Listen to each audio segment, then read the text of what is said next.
Chapter 1503, 100,000 Miles. Gu Shan stepped on the surface of the water, following the winding river for 100,000 miles. The scenery around him changed. Lines of glowing text appeared on the war god. UI, frowny face, you've left the domain of the World Valley. You've now entered the domain of Wild Nature City. Temporary map activated, currently drawing a map from the World Valley to the north according to the direction you're heading, serving as a record. The war god UI was collecting map data.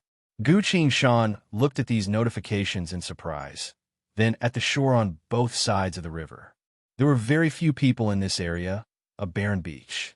While flying forward, Gu Shan asked, "War god UI, what kind of place is Wild Nature City?" "Not sure. The laws of the world had manifested this name," the war god UI replied. "You can see the name manifested by the laws of the world?" Gu Shan asked. "You can also communicate with the laws of the world, but you're not used to it yet," the war god UI replied. Gu Shan facepalmed. "That's right. I've only just learned how to observe the world of origin and laws." After flying for a bit longer, Gu Shan couldn't help himself anymore and landed on the beach. He took a deep breath, silently clenched his fist, and activated Past World's blessing. With this blessing, he attempted to communicate with the origin of the world again. All of a sudden, everything in the world became transparent. A gigantic figure appeared from the void of space, speaking in a resounding voice. "A youngster from the World Valley. Welcome to Wild Nature City." As the voice faded, so did the figure. Gu Shan suddenly felt a lot of knowledge flowing into his mind. Wild Nature City could be considered a completely different civilization from the World Valley. In this place, wild beasts dominated the development and progress of civilization. After absorbing all of the relevant knowledge, Gu Shan's body went limp and sat down on the ground. Huff, huff, huff. He breathed heavily, tried to relieve the exhaustion from contacting the law behemoth just now. "In order to communicate, I released too much of my power, which resulted in this situation. Shroud should be a veteran, able to use the power of the laws to fight without getting tired." Gu Shan sat still, resting and summarizing his experience before standing up again after a long while. The power of the world. He couldn't help but want to try again. This was the most fundamental desire of all life, to obtain the recognition and protection of the world, to fight alongside it. Gu Shan drew the earth sword and assumed a stance. He held his breath for a moment. With his own consciousness, he began to draw upon the laws. At a certain moment, Gu Shan's body suddenly sank. A wild and unruly power descended on his sword. Endless wind swirled around the long sword, blowing the sand into a tornado. Gradually, the tornado grew larger and larger, and finally turned into a wall of sand that connected the sky and the earth. Gu Shan gently raised her sword to shoulder level. In a trance, he had an illusion. He felt that he was the world. Gu Shan took 2 deep breaths, slowly relaxed, and muttered, "Thank you, but I don't need it now." Immediately, he came out of that state. That strange feeling disappeared. The sandstorm slowly fell from the sky, proving what had just happened. Standing in the wind, Gu Shan sighed. To use the world as a sword. I've never thought about it before. How would this swordsmanship continue to develop? Gu Shan fell into deep thought. My swordsmanship from 10,000 swords to 1 sword is currently in the process of splitting 10,000 swords in reverse. Xiegu Hong was the master of the 7 swords. But now, I feel like I've realized something different. How should I walk my own path of swordsmanship? Gu Shan held the sword in his hand, blankly standing there. At this moment, heaven and earth were silent. All living things were silent. Gu Shan stood alone on top of the sand dune, his head lowered in silence, silently thinking about the path of swordsmanship. Day and night alternated, the morning dew and frost. Gu Shan suddenly spoke. "There are no issues with my path of swordsmanship. It is still 1 sword turning into 10,000 swords. However, above 1 sword turning into 10,000 swords, there is an even greater realm."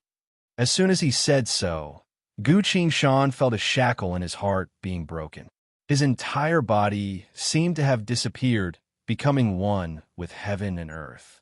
He couldn't help but let go of the earth sword.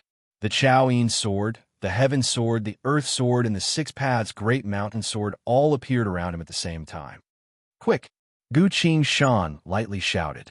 4 swords flew out, slashing in 4 different directions at once. The Chao sword unleashed a white crescent sword phantom, secret art. Crescent slash. The heaven sword unleashed 2 opposing sword phantoms, secret art. Swallow returns. The earth sword's blade unleashed countless black sword phantoms, secret art. Drawn shadow. The six paths great mountain sword pointed forward. Sword phantoms surged forward like a tsunami, flying out of the sand dune, secret art. Torrent. Gu Shan's pupils twitched, giving off a faint yellow light. Countless transparent sword phantoms flew across the sky. Divine skill, forgetting river slash. In the blink of an eye, all 5 of Gu Shan's secret arts were unleashed at once.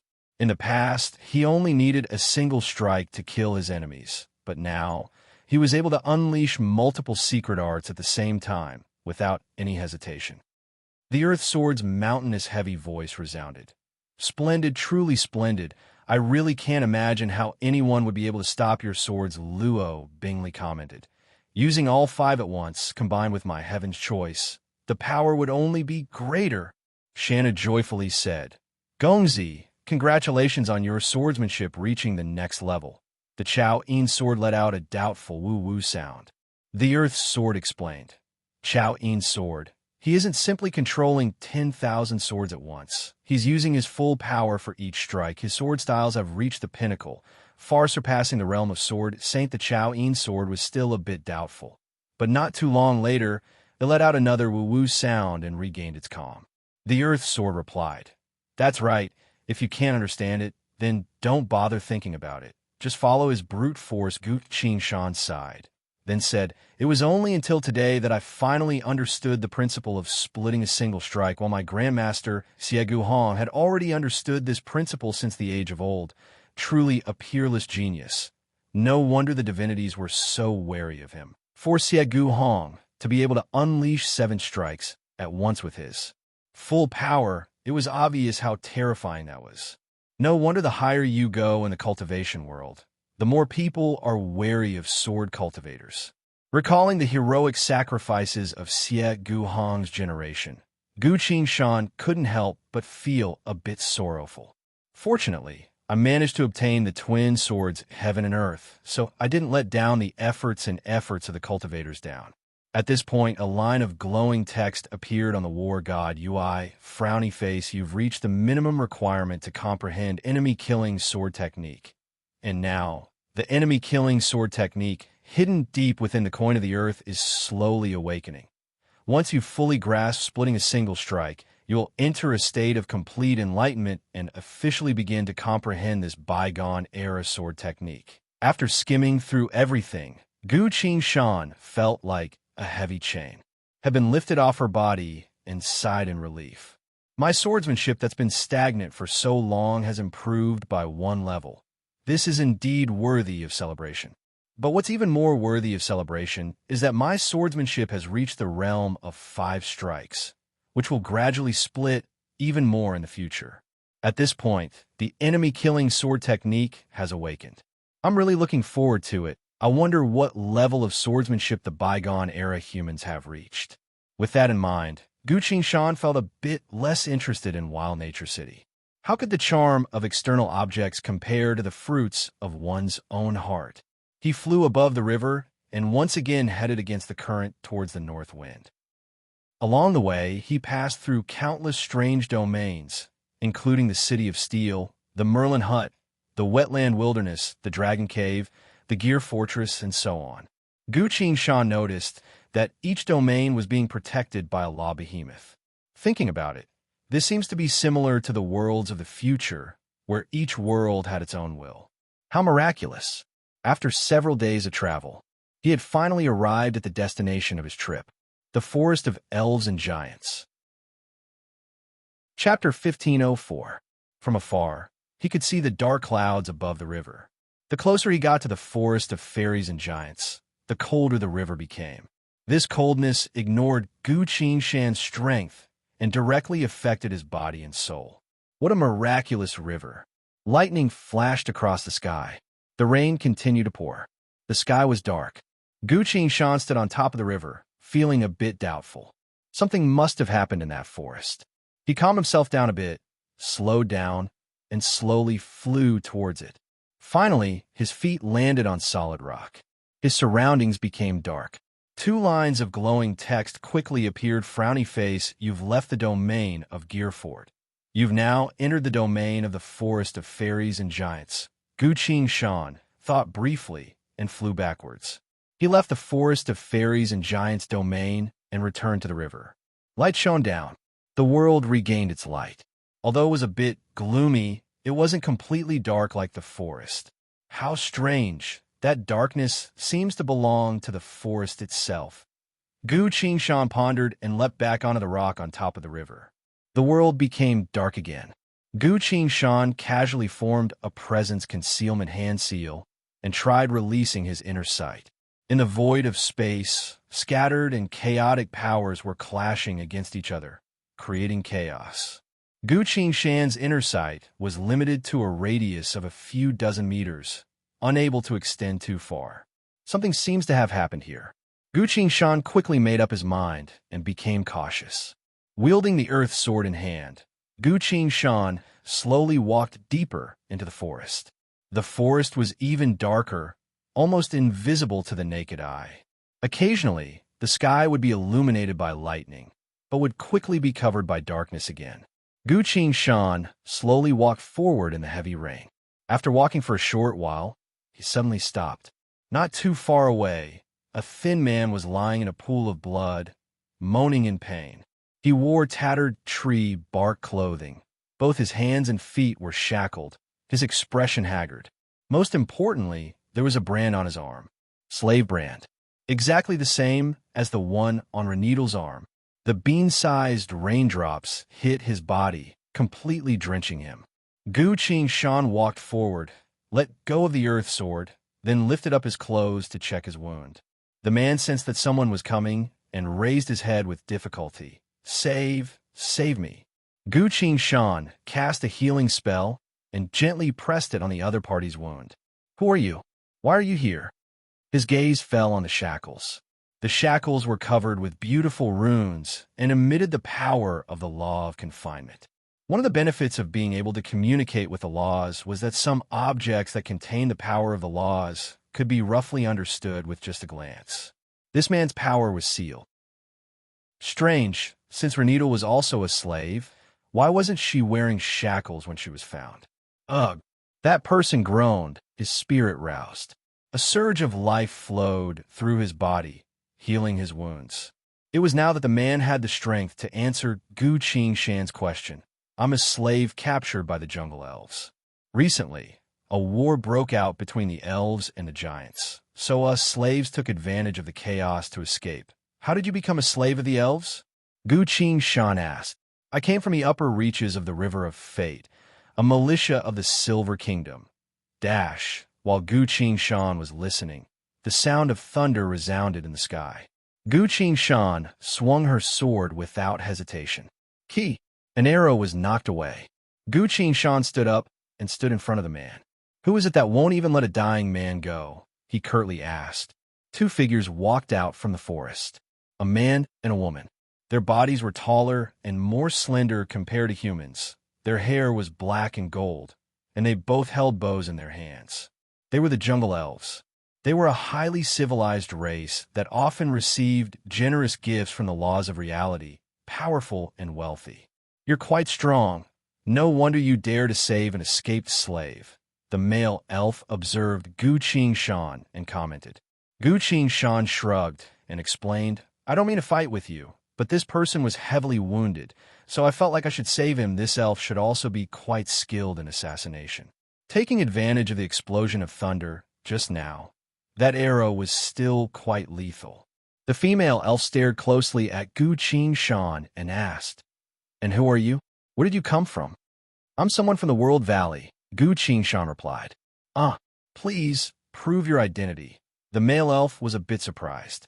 With a light tap of Gu Qingshan's sword, an invisible force descended from the void of space and drifted around her sword. At this moment, the two elves felt like they were hallucinating, thinking that the other party was the incarnation of the forest. To be able to communicate with the world and receive the protection of a law behemoth, as expected of someone from the World Valley, saying so. The two elves put their bows away and bowed to Gu Qingshan. Their attitude was a lot better. Please wait a moment. We need to report this to the royal city, the female elf said. She took out a nightingale and quickly whispered a few words into it. The nightingale leapt to the sky and disappeared without a trace. Gu Qingshan asked, "Why did you want to kill this person just now?" "Your Excellency, this is our slave. We have the right to punish him," the female elf explained. Gu Qingshan crouched down again and used her healing technique on the man's body, muttering, "I've always thought that the elves were an advanced civilization. I didn't think they'd still be a slave society." The man on the ground coughed loudly, both hands on the ground, trying to stand up. He tried a few times, but to no avail. Instead, he left a lot of scratch marks on the muddy ground. Gu Qingshan glanced at the scratch marks. The messy handwriting spelled out a single word. "Hurry and run." Gu Qingshan's expression didn't change at all as she stood still. After a bit of thought, he took out the Six Paths great mountain sword and cut off the man's shackles. The man's eyes opened wide as an indescribable pressure erupted from his body.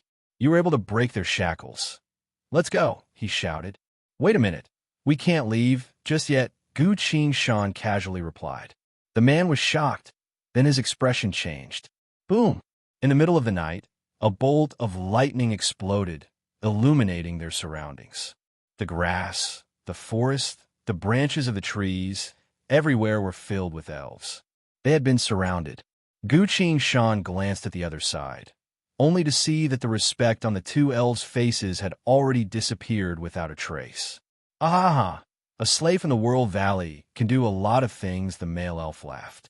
Gu Qingshan doubtfully asked, "Do you always capture passers-by?" "Only the lowly can serve as a foil to the noble." "Go," the female elf declared. Gu Qingshan sighed. At some unknown point, the sword in his hand had disappeared. The rain stopped. A darkness even deeper than the night rose from the forest, stripping everything around Gu Qingshan and the man from the ground. Chao Yin sword, drawn shadow.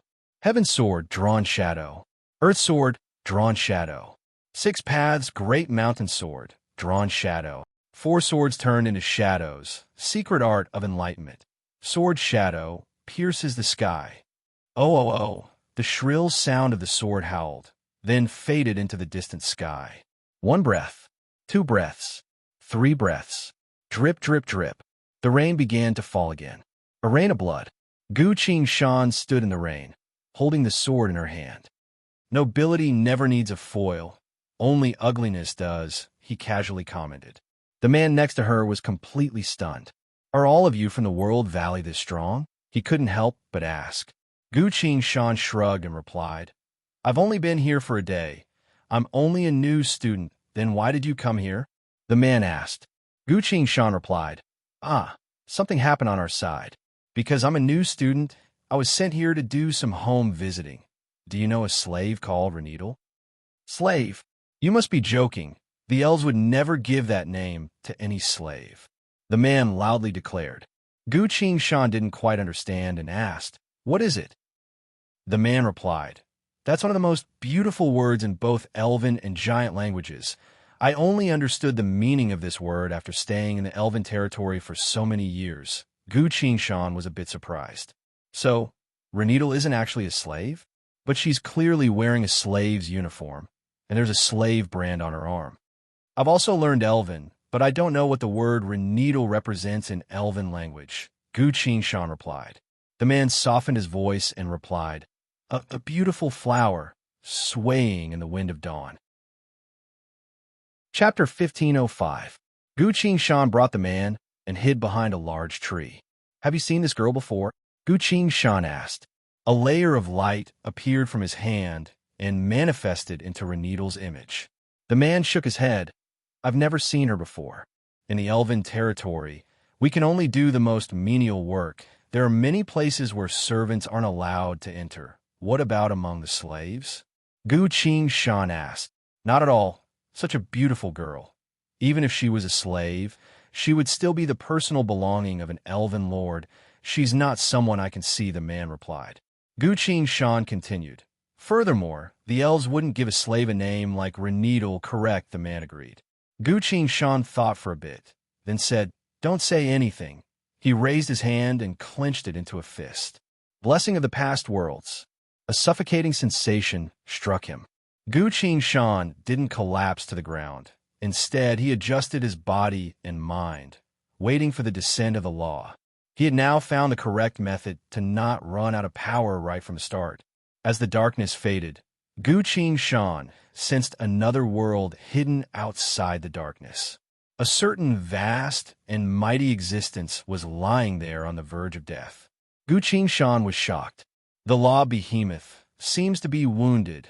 He silently recalled the elder's teachings and asked the entity, Venerable Lord of the manifestation of law, I am Road of the World Valley. How may I be of service to you? The entity moved a bit and replied tiredly, So it was someone from the World Valley. No wonder you could see me. But you cannot help me. I will need a long period of time to recover. Gu Qing Shan cautiously asked. What happened? The law behemoth replied. An ominous fate had begun, and, as the root of the law, the perpetrator of causality, I cannot tell you the truth of fate. I must remain silent, Gu Qing Shan said. You don't need to explain anything. Just give me a little bit of guidance. I will find out the truth myself, the law behemoth replied. Very well. I can tell you, at the border of the elves and giants' territories, there is a towering ancient tree. That is the holy tree of the law of fate that I invited many formation behemoths to plant, originally. Sigh. The giant beast sighed deeply and continued. If you can reach that tree before it dies, you'll see the answer. Go, people of the World Valley. The elves and giants have begun their battle. If you're late, you won't be able to make it there. The gigantic beast disappeared. The world of laws and origin power faded from Gu Qing Shan's eyes. The feeling gradually disappeared, but Gu Qing Shan had no idea what the other party was talking about. Perhaps only by taking a look would one know the whole story. Gu Qing Shan wiped the cold sweat off her forehead and took a few light breaths. Still a little tired. I wonder when I'll be able to become like Boss and use the power of the world to support myself in a prolonged battle. While he was thinking, a series of noises resounded in the dark forest. Sha, sha, sha. Gu Qing Shan retracted her presence, lowered her head, and silently waited. Not too long after, 7 to 8 figures appeared in his inner sight. They were a group of humans, both male and female. All of them were wearing tattered clothes, some of them even had shackles on their legs. There are people, the man said. He put his hand in front of his mouth and imitated the cry of a bird. The group of men and women stopped. One of them gestured for everyone to remain still. He walked forward and whispered, Silver Pride. The man uttered a long cry of a bird. The other person relaxed and waved his hand behind him. Don't worry, everyone. It's Little John. The group all smiled. That's great. It's the night. He also escaped. Come, let's follow him, they whispered to each other. Gu Qing Shan asked the man called Little John, Couldn't you have just left just now? Why did you have to use the secret signal? Little John replied, It can't be helped. Elves like to disguise themselves as escaped slaves, waiting for an opportunity to kill those who aren't on guard. Gu Qing Shan shook her head. This forest is truly dangerous. The two sides met up. Gu Qing Shan looked at the group. Both male and female, all of them had healthy bodies, but due to the shackles on their hands and feet, their powers were restrained and couldn't exert their true strength. Gu Qing Shan drew her sword and cut off everyone's shackles. Head towards the southwest direction. There's a small winding path there. As long as you follow that path, you'll see the River of Fate. As the River of Fate flows down, you'll be free, he told the group. The group let out a stifled cheer. But we still haven't gotten our revenge, Little John suddenly said. He wiped the rain off his face and loudly declared, "Have you forgotten the pain of being enslaved by the elves?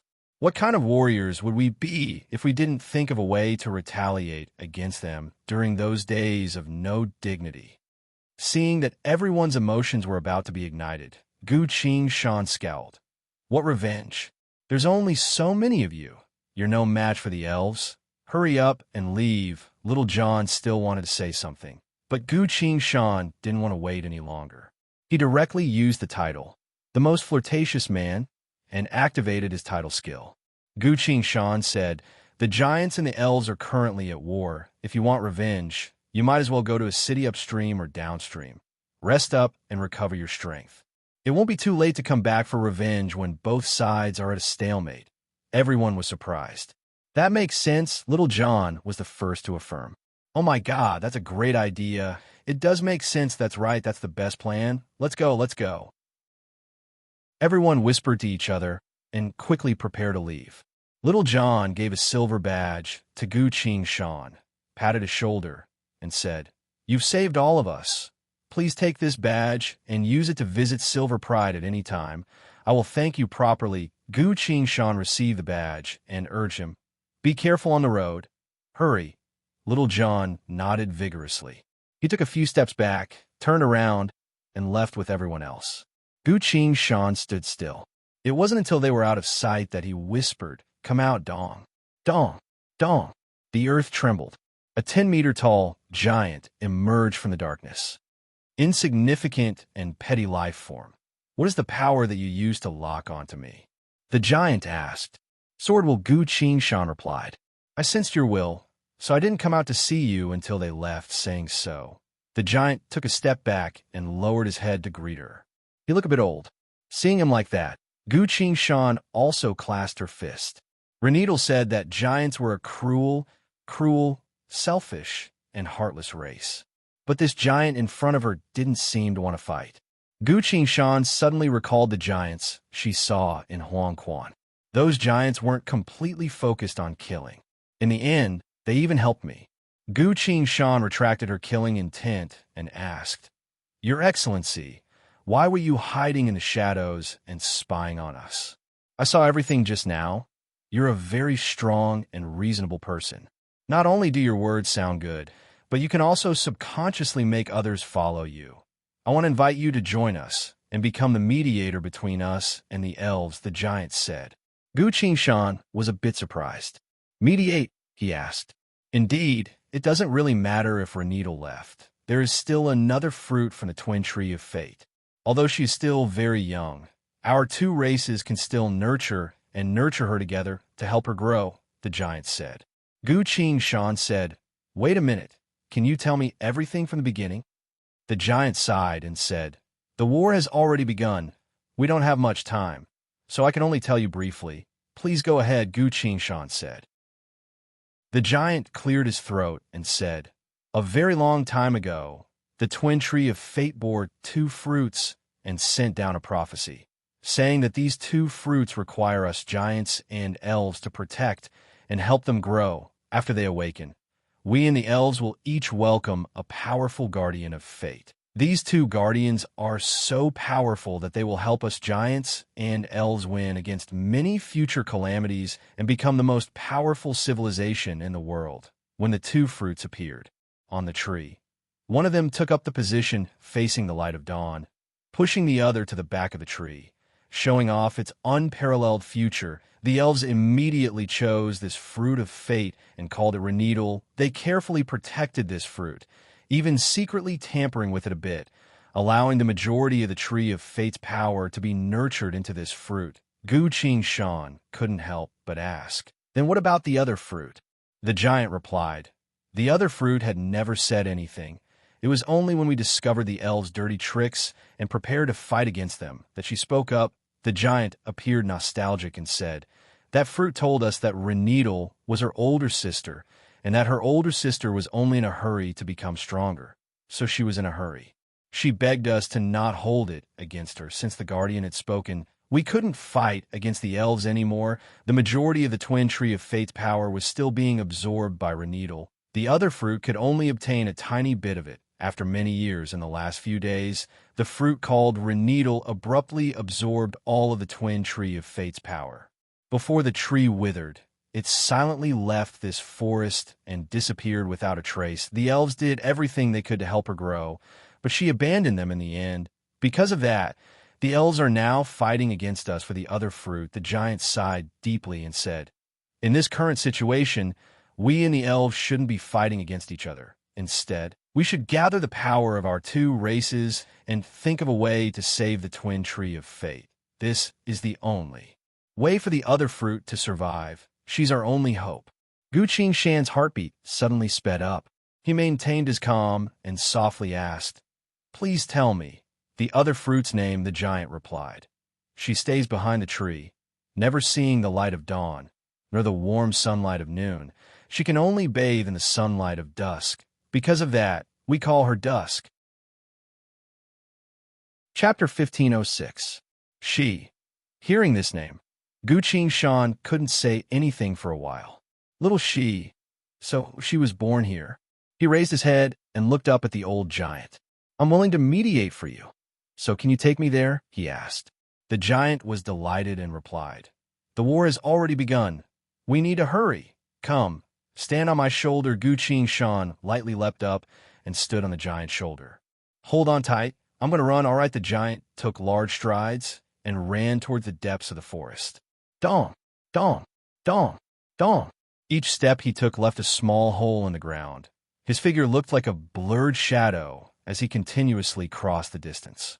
Standing on his shoulder, Gu Qingshan felt the wind blowing against her face. "How can we save that tree?" Gu Qingshan asked. The giant answered with a resounding voice, "I'm not sure, but the elves have a lot of advanced spells, and we have a deep understanding of the law of Earth. Perhaps if we work together, we can save the tree." Gu Qingshan's mind was in turmoil, so she didn't say anything. After a while, the sound of battle could be heard from ahead. Spells, weapons clashing, angry roars, screams of pain, all sorts of things. The war was becoming more and more desperate. "We're almost there," the giant rumbled. He brought Gu Qingshan up a hill and went over the top of it. The scene in front of them appeared in front of them. On the open grassland stood an ancient towering tree. The top of the tree was divided into two. On the side facing the sun, all the branches and leaves were completely withered. On the side facing away from the sun, most of the branches and leaves were also withered. Only a few green leaves were left, surrounding a small figure. It was a 6 to 7-year-old girl. Her eyes were closed, silently leaning against the tree as if she was asleep. Despite how young she was, Gu Qingshan could still recognize her from her facial features. There's no mistaking it. She's little she. Little she's aura was already very weak, as if she could die at any moment. Gu Qingshan looked around the tree. Around the twin tree of fate, countless elves and giants were fighting. They were fighting over who the final guardian of fate belonged to. "Visitor from the World Valley, please hurry and persuade everyone," the old giant hurriedly shouted. "Don't worry, leave it to me." Seeing this, Gu Qingshan held the earth sword in her hand. The most flirtatious man could only be activated once a day. Fortunately, Gu Qingshan had many ways to persuade others. In fact, he was better at the most direct kind. Just as he was about to make a move, lines of glowing text suddenly appeared in the void before him. "You've discovered the truth of the matter. Reneedle's lies have been exposed. You've triggered some sort of ancient causality law technique. This is a karmic magical technique that the Lord of Infinite Origins created long ago. It's incredibly powerful." Everything came to a standstill. Boss's voice suddenly rang out. He sighed deeply. "So that's the truth. Regretfully, I didn't know anything about it at the time." Gu Qingshan consoled him. "No one is omniscient and omnipotent. Not to mention you were only 8 years old at the time. It's normal for you not to know this." From the void of space, a rusty dagger appeared. Boss's voice rang out again. "This is the second sealing token. Take it, and you'll be able to activate the path to the third sealing token." Gu Qingshan asked. "This way, Reneedle won't be able to stop me from obtaining the sealing token." "Indeed, this is my power from the past. She won't be able to stop me," Boss replied. Gu Qingshan went silent for a split second, then suddenly said, Boss, I want to know if this place is an illusion or the real history. Because this is the real history. You can see the truth. Boss's tone became a bit more serious and reminded her. But you need to be careful. You can only touch anything within the range of the karmic technique I'm using. Other than that, it's best for you to remain a spectator. Why? Gu Shan asked. Boss replied, if you leave the range of my technique, you might be able to change some historical events. If that happens, you'll be erased by the 3 great laws of reality right away. This time's karmic technique is find Reneedle's origins and see the truth. So you can move around within this range, but as soon as you leave this karmic technique, I won't be able to protect you. Let's go. Layers of light radiated from the dagger and enveloped Gu Shan. Boss said, now I'll take you to the 3rd sealing token. Wait. Gu Shan cut him off and said, wait a minute. I need to check on little she situation, Boss said. You can't go. If you do, you might change something, Gu Shan replied. It's fine. I returned to the past in order to change the course of history. You mean? Yes. I'm using a space-time divine artifact, the seeker of infinite secrets, the distorter of history, the key of the past, the traveler's fragment, the space-time coin. Gu Shan's gaze became sharp and continued. Right now, I'm the only one who's allowed to distort history, so I need to check on her situation. After a moment of silence, Boss abruptly said, if you have the distorter of history, take 3 steps forward. If the 3 great laws reject you, then quickly return. If they don't reject you, it means something else. Gu Shan jumped down from the giant's shoulder and took 3 steps forward. Unharmed.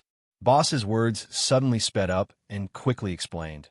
This is the 2nd situation. The 3 great laws have already reserved a spot for you. What do you mean? Gu Shan asked. It means that during this period of history, there was indeed a person from the future who participated in the events of this era. That person was a predetermined visitor of history, known as the Distorter, but in truth, he ensured that history remained intact and undamaged. Since you have the 3 coins, that person is you, so that's how it is, Gu Shan said. He flew forward, ignoring the elves and giants who were fighting over him, and used ground shrink to arrive at the top of the twin tree of fate. 7 to 8 elves' defensive barriers appeared from the void of space, as well as about a dozen giants' earth magic seals. Gu Shan wielded the 6 Paths' great mountain sword and swung with all her strength. All the spells were instantly destroyed. Gu Shan landed on top of the tree and looked at the little girl.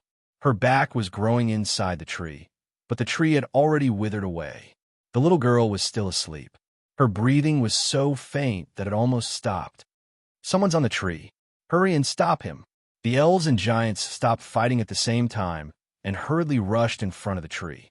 Before they could do anything, Gu Shan shouted, I am a person of the World Valley. The will of the laws sent me to save her.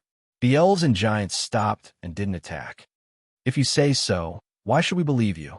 One of the elves loudly shouted. Gu Shan ignored him and lightly clenched his fist. An indescribable presence manifested from his body.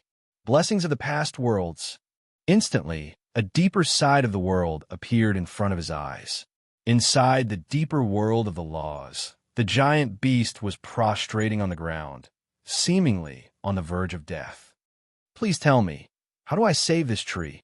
How do I save this girl of fate? Gu Shan asked. The giant beast shook its head and spoke with a dejected tone. There's no time. Dust will die soon, Gu Shan hurriedly asked. Soon? How much longer? The giant beast replied. 1 minute? Perhaps 2 minutes. After all of the power of the laws has been taken by Reneedle and manifested as the wings of fate unless Reneedle gives one of the wings of power to Dusk. Dusk will be able to survive. But Reneedle isn't here, and even if she was, she wouldn't do such a thing after saying so. The law behemoth sighed and disappeared together with the entire world of laws. Gu Shan was stunned. Dusk will die soon. But in history, even if she lived a miserable life, she still managed to survive until the end of time. All of a sudden, a thought flashed through Gu Shan's mind like a bolt of lightning. In this period of history, there was indeed a person from the future who participated in the events of this era. And that person was you. Gu Shan took a deep breath and took out a black-covered book. As soon as this book appeared, the law behemoth once again appeared in front of Gu Shan. It took the initiative to show itself from the world of origin and hurriedly spoke. Impossible! How could you have the power of Reneedle and Dusk? Gu Shan shook her head and said, "Quickly tell me, how do I save her? Take out the most powerful card you have. I will turn it into the power of fate and take a wing from Reneedle." Gu Shan flipped through the Condemnation Codex. Divine Word isn't powerful enough. The Crimson Demon Divine Spear is still with the giant corpse. Then the only way is... Gu Shan took out a card from the Codex. Divine Armor. Wings of the Condemnation Angel. Chapter 1507. The law behemoth's voice resounded by Gu Shan's ears. "Listen, you must completely give up on this card. Only then can I draw it and use the shared fate of Reneedle and Dusk to strip away one of Reneedle's wings. Take it. Hurry and save little Dusk," Gu Shan said without hesitation. He tossed the card forward. The wings of the Condemnation Angel fluttered in the wind, turned into a cluster of light, and slowly seeped into the twin tree of fate. A line of glowing text appeared in front of Gu Shan's eyes. Frowny face, "You've completely lost the divine armor. Wings of the Condemnation Angel. For a very long time in the future, the Condemnation Codex will no longer produce defensive armors." Gu Shan glanced through it and didn't mind at all. If he could save little Dusk, he was willing to give up the Condemnation Codex, let alone a card. As for the armor, I'll think about it later. Gu Shan's gaze fell onto the tree. The tree slowly curled up and became smaller, eventually turning into 4 arms that hovered behind little Dusk. She seemed to have sensed something and smiled while still keeping her eyes closed. "Big sis, you've returned to save me?" Little Dusk softly asked. Gu Shan stayed silent for a bit, then shook his head. He wanted to tell her the truth, but little Dusk was clearly at a crucial moment, so it wasn't a good idea to disturb her. The law behemoth descended and looked down together with Gu Shan. It spoke with an indescribable emotion. "The final power has gathered here, forming the repartition of the power of fate. The pair of sisters manifested by fate will obtain the corresponding power of fate according to their own wishes. No one will get more, and no one will get less." The storm stopped. A vast river of stars began to manifest in the sky. The countless stars silently descended and circled around little Dusk. The law behemoth spoke. "Dusk, your rebirth shall contain 4 types of power, or you may discard these powers to achieve the one thing you desire." "I'm saved," the girl said with her eyes closed.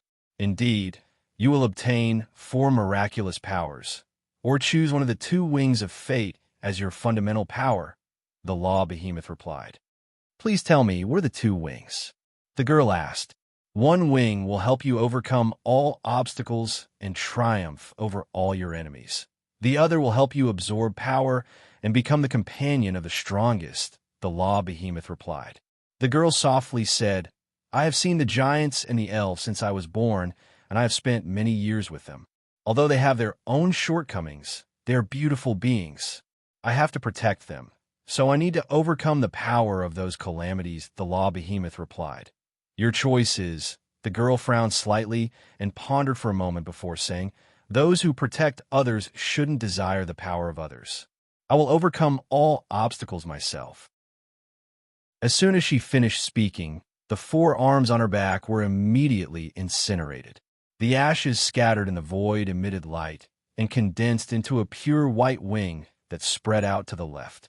There was only a single wing, but when this pure white wing was placed on her back, due to its fragility, it made her appear divine and dignified, full of solemnity and silence.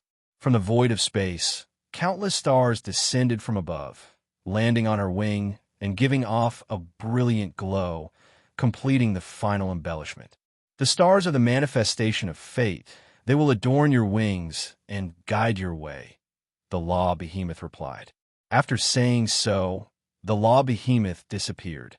It had returned to the world of laws to recuperate. All the supernatural phenomena disappeared. The girl opened her eyes and looked around. She saw the boy standing in front of her. At this point, Gu Qingshan was only 8 years old, so it was impossible to tell what he would become in a few dozen years.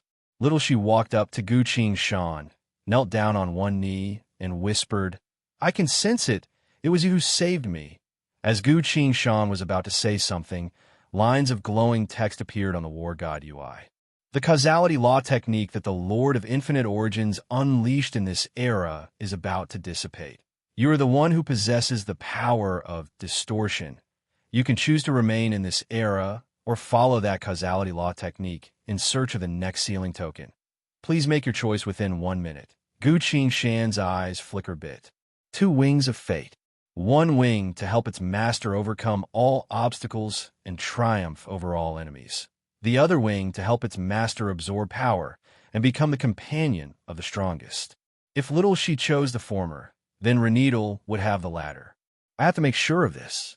He helped little she stand up and said, I'll be leaving soon, but you need to remember 2 things, What are they? Little she asked. First, your sister is a cold and ruthless person. You definitely cannot trust her from now on, Gu Qingshan told her. Little she smiled. If I have the chance, I'll try to convince her. Please tell me the second thing. Gu Qingshan sighed and stroked her head. Remember this well. If someone tells you in the future that the only way to save yourself from trouble is to rob others, make sure to believe them. Little she froze. What do you mean by rob? She asked. A rusty dagger manifested and enveloped Gu Qingshan. Gu Qingshan's figure slowly faded into the void of space, leaving only one last sentence. Take good care of yourself. Someone will probably come and tell you this in the ancient times. Before he finished, he had already left. Little she stood still for a while, muttering to herself. All right, I'll keep that in mind. She looked around. The elves and giants around her slowly knelt down. Guardian of Fate, we are your subjects, the old giant respectfully declared. At another location, Gu Qingshan was flying through the endless fog. While flying, he was thinking and finally asked, Boss, are you there? I'm here, Boss' voice rang out. Then, you're still in the Spire world? Gu Qingshan asked. Yes, this technique was set up by the previous me. So, it has the power to travel through space and time, Boss replied. Gu Qingshan nodded and said, I can sense something amiss. What's amiss? Boss asked. In your era, all the worlds were connected to form a single continent. All living beings lived on it.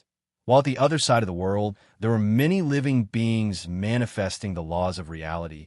Is that correct? Gu Qingshan asked. That is correct, Boss replied.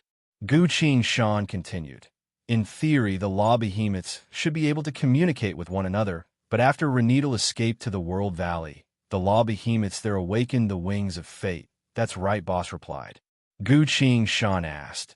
In truth, under such circumstances, the law behemoths of the World Valley should have sent her back to the forest of elves and giants to save the twin tree of fate and dusk. Why didn't the law behemoths of the World Valley do the same? Could it be that the law behemoths and the formation behemoths don't live in harmony? Boss went silent for a brief moment, then replied, You've seen the essence of the problem. In our era, both living beings and the laws follow the laws of nature. Gu Qingshan was startled, then slowly understood. Survival of the fittest. The weak would be buried in the past. Only the strong could continue to enjoy everything. Gu Qingshan confusedly asked, But your era was rich in resources and powerful laws. Why did such laws still exist? Boss didn't say anything. The fog of darkness scattered. The world was filled with the presence of wind and fire. Screaming, crying, the sound of hurried footsteps, intense attacks, and the clashing of weapons filled every corner of the world. It was now that Boss spoke up. 10 years later, the flames of war would be ignited. The world would fall into chaos. Gu Qingshan, please accompany me in my younger days. We will see the truth of this world. His voice faded away. The scenery around them suddenly became clear. Someone viciously shouted, Brat, I'm going to kill you.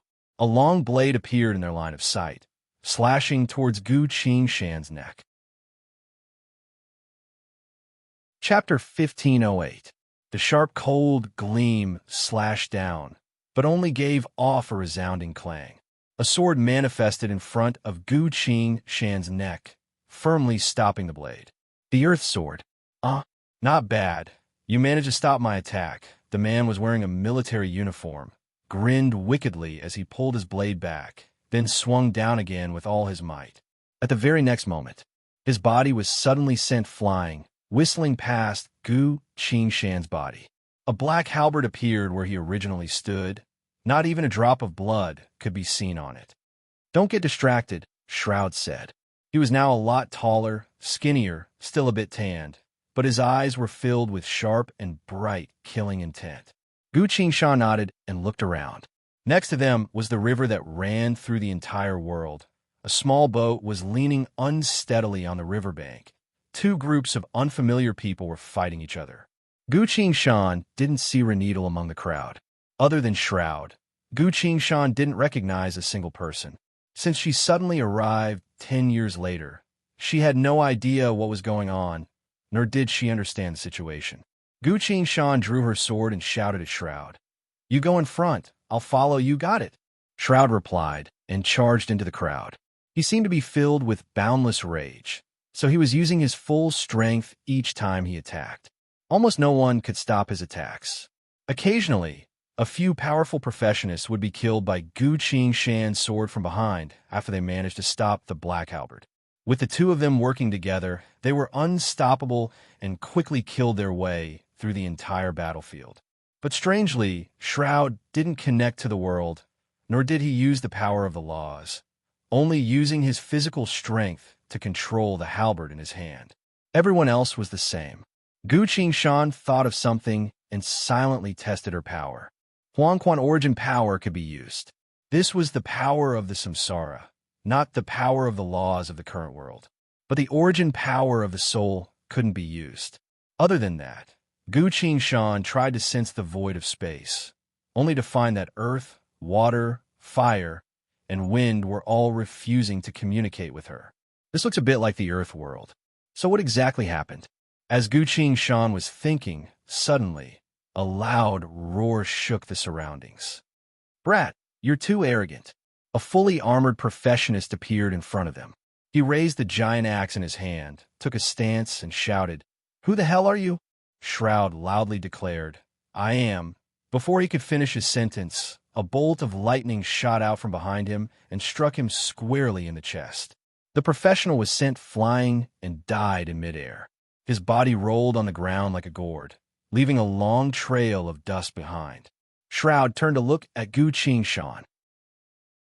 Gu Qingshan sheathed her sword and said, I've given him a chance to speak, but I can't give him a chance to live. Shroud replied, We'll kill our way back. Very well, Gu Qingshan said. Shroud charged forward, then retreated. Make sure to keep them alive. We still need to ask about Reneedle's whereabouts. Gu Qingshan paused briefly, then replied, Got it. The two of them charged into the formation again. The strongest enemy had already been killed, so the rest of them were quite limited in strength. No one could use supernatural powers, so they weren't a match for Gu Qingshan and Shroud's combined forces. Not too long after, the battle was over. Shroud placed his halberd on one of the enemy's neck and shouted, Tell me, where did you take that girl? The man hurriedly replied, Don't kill me. After our boss stole your ship, he was already heading towards 100 Marshall City. Shroud put his halberd away and pulled Gu Qingshan. Let's go. We need to leave now. Wait. Gu Qingshan held Shroud back, then looked at the man. Are you sure he went 100 Marshall City? I am. You're so powerful. Why would I lie to you? The man replied. Gu Qingshan's eyes flickered as she looked around the man. Two of the man's companions were also captured. Gu Qingshan raised her sword and swung it down. The three swords pierced through their chests and nailed them to the ground. Embark, I've already told you why, spare us. The three of them screamed in pain. Gu Qingshan's expression didn't change at all and said, Shroud, bring them to 100 Marshall City. I'll wait for your news here. Shroud looked at the three people on the ground, then at Gu Qingshan. Gu Qingshan smiled and said, My swords were only an inch away from their hearts, so it's good that they didn't lie. But if they dared to lie to you, I'll skin them alive and feed them to the fish in the river. Got it. Shroud replied and prepared to leave. Seeing that he was about to leave, one of them hurriedly called out, Don't. It's not Hunter Marshall City. Our boss is actually heading east. Shroud stopped. Gu Qin swung her sword. The heads of the other two flew into the sky. Aarg, the one who spoke first, screamed in fear. Gu Qin crouched down and looked at him. You didn't lie this time? I wouldn't dare. In truth, boss is heading east. Please spare my life. The man's body trembled as he begged. Gu Qin stood up and grabbed his neck. Shroud, we're heading east. Shroud was still worried about Reneedle, so he hurriedly replied, Got it. Everyone started to run towards the east road. After a few dozen miles, a collapsed carriage appeared in front of them. Corpses littered the ground. A beautiful girl was standing on top of the carriage, looking a bit bored. Sensing the commotion in the distance, she lifted her head and looked in the direction of the crowd. Shroud, you're here, the girl joyfully called out. Shroud rushed forward and hurriedly asked, Are you all right? Reneedle smiled and replied, Do I look like I'm not all right? She pointed at the corpses below and boasted, Look, I killed all of them. At this point, Gu Qin had already looked through the corpses and continued. These people all died in different ways. Some were killed by magic, some were killed by cold weapons, some were killed by fist techniques. How did you do it? Did you use your own power of fate? Shroud also asked. Reneedle had been waiting for this question, so she pridefully replied, Their boss was the strongest. He tried to attack me on the way here, so I directly absorbed his power and killed him while he wasn't paying attention. Then, I felt like killing them all at once was too easy, so I used their boss's power to kill his assistant, then used the assistant's power to kill the squad leader, then used the squad leader's power to kill the lackeys. Gu Qin looked at the corpses. They were all covered in wounds, clearly having been tortured to death. Although they were dead, these people still had expressions of fear and disbelief on their faces. Gu Qin silently pondered.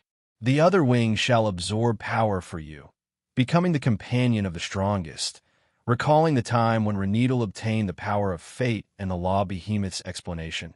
Gu Qin somewhat understood this fate ability. Even if no one could use supernatural powers, Reneedle could absorb the abilities of others, convert them into the power of fate, and unleash it. What exactly is happening in this world? Shroud sighed in relief and said, Fortunately, among the three laws, only the power of fate cannot be sealed. Unfortunately, my power has been temporarily sealed, so I can't properly protect you. Reneedle chuckled and shook her head. It's fine.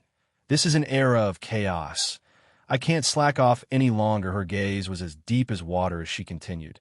The law behemoths are killing each other, ignoring the living beings of the world, only remaining in awe of fate. This is the time for me to step forward and protect everyone. Chapter 1509. Everyone sat down on the ground and rested. The corpses around them had been cleaned up, so the two girls began to prepare dinner for everyone.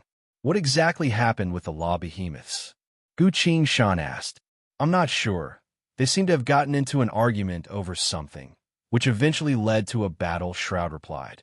Right, they don't have time to care about us professionists anymore, another young man added. The elder is dead. The World Valley has also been reduced to rubble. What do we do now? Another girl asked. Everyone fell silent. Gu Qin glanced at these young men. There were a total of 6 of them. The World Valley was able to communicate with the various law behemoths, so it was also the domain that suffered the most from the behemoths' battle. The only ones who managed to escape were these young men.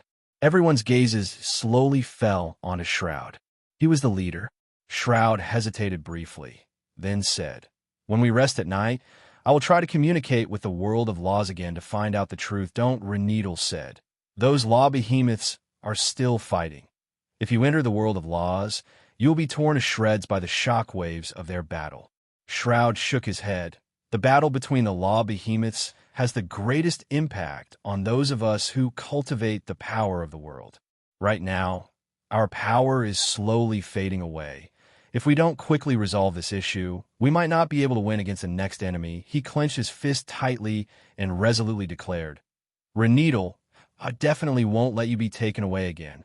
Renedal blushed, lowered her head, and said nothing else. Guqin Shan stood up and walked toward the place not too far away. Road, where are you going? Someone asked. Shroud and Renedal also turned to look at him. Guqin Shan pointed to the carriage and said, It's getting dark. They must have traveled for a long time with this carriage. I'm guessing that they prepared some food. Everyone looked back, only to see that the carriage had fallen to the ground. The horses that pulled it had already disappeared without a trace. The various items inside the carriage were scattered all over the ground. I'll go with you, Shroud stood up and said. The others also stood up. When they escaped from the World Valley, they were in too much of a hurry, so they didn't have time to bring any rations. After a whole day of fleeing, fighting, and chasing, everyone was hungry and tired.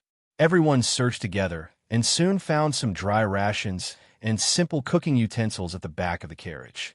However, there weren't many rations left. If we eat like this, it won't be enough for everyone. We have to think of something, Guqin Shan said. They have enough seasonings. I know how to cook. Why don't I cook for everyone? A girl said. I know how to cook too, Guqin Shan said as she rolled up her sleeves and said, Let me do it. I often cook for myself, so I should be able to satisfy everyone's tastes. He took out the dry rations, arranged the cooking utensils, and quickly disposed of them. Everyone saw that his movements were clean, quick, and skillful. Obviously, he really knew how to cook, so they let him make dinner. Not long later, a big pot of steaming hot food was ready. How fragrant! What did you make? Shroud asked. I mixed the dry rations into noodles and made a pot of noodle soup. I mixed the soup myself, so it should taste quite good. With the noodles, it should be enough for everyone to eat until they're half full, Guqin Shan replied. Half full is already quite good, Shroud sighed emotionally. Guqin Shan served everyone a bowl of noodle soup. By this time, the sky had already darkened. Everyone gathered around and quickly finished eating. Many praised Guqin Shan's cooking. After the meal, the girls went to wash the utensils of their own accord. Shroud sat down on the grass next to the road and slowly closed his eyes. I'm going to start. Don't let anyone disturb me, Shroud said. Renedal stood guard in front of him and said, Don't worry. I'll be in charge of keeping watch. Guqin Shan and the others each guarded a direction. Shroud was surrounded by everyone. All of a sudden, his body shook and disappeared. Guqin Shan was a bit surprised. Shroud can now fully enter the world of laws. If that's the case, then he must know the most about what happened in the world of laws. While Guqin Shan was thinking, an ominous feeling appeared in her mind. A faint stench of blood filled the air. A second later, Shroud abruptly rolled out from the void of space and crashed into the ground. He coughed up some blood and fainted.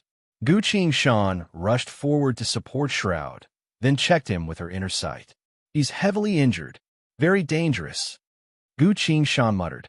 I specialize in the power of healing, one of the girls said. Guqin Shan stepped aside. The girl took a few steps forward and placed her hand on Shroud's chest. Such heavy injuries, the girl exclaimed in shock. Can he be saved? Renedal asked in concern. He can be saved, but we can't borrow the power of the world right now. So the most we can do is ensure his survival.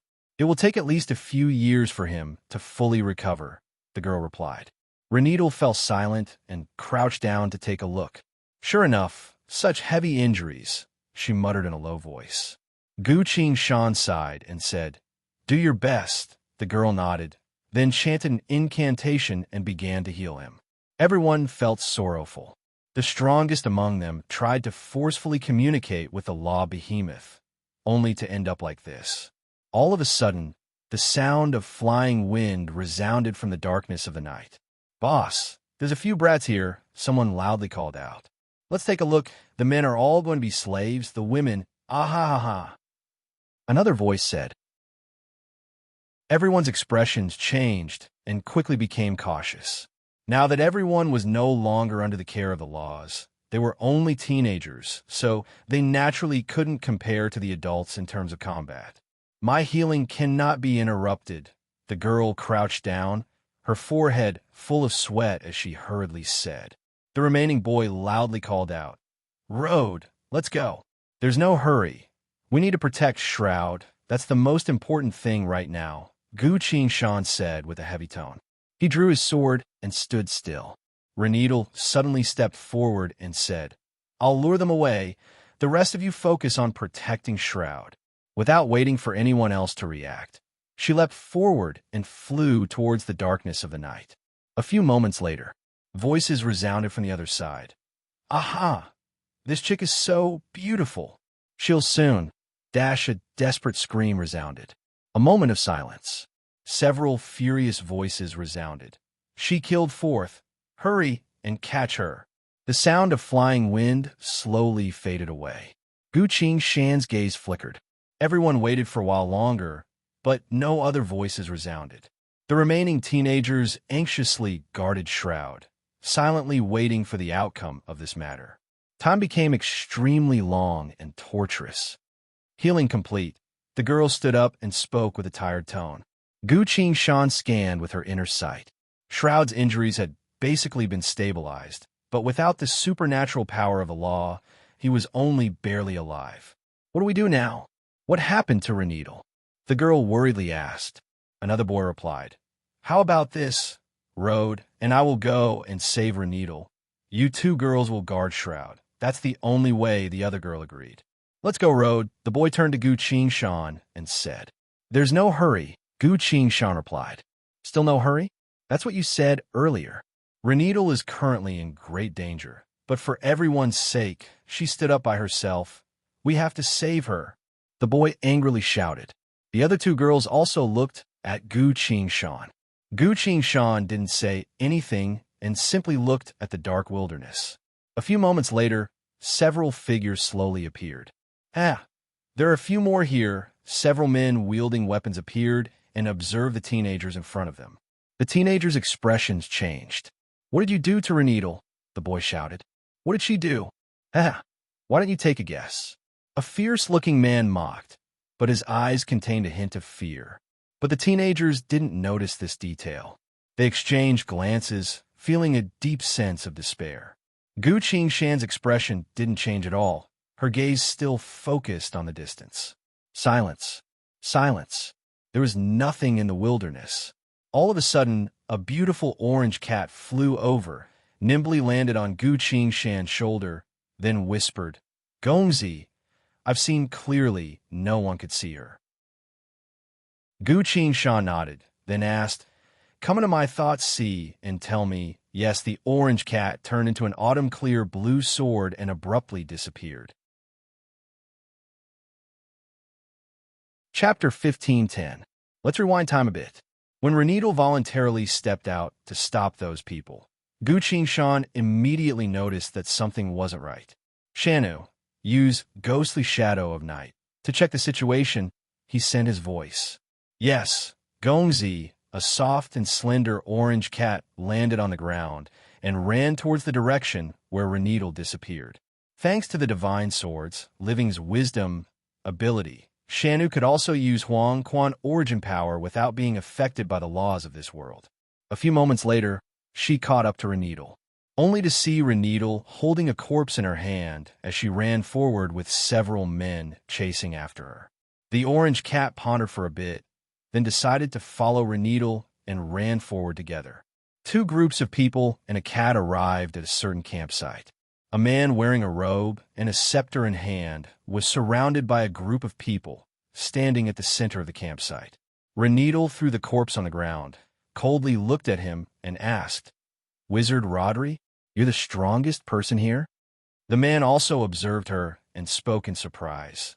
That's me, but I didn't think that the one who could call out to me from such a distance would be a little girl like you behind Reneedle. The people who were chasing after her had already arrived. They blocked the entrance of the campsite without attacking Reneedle, only a bit of anger on their faces.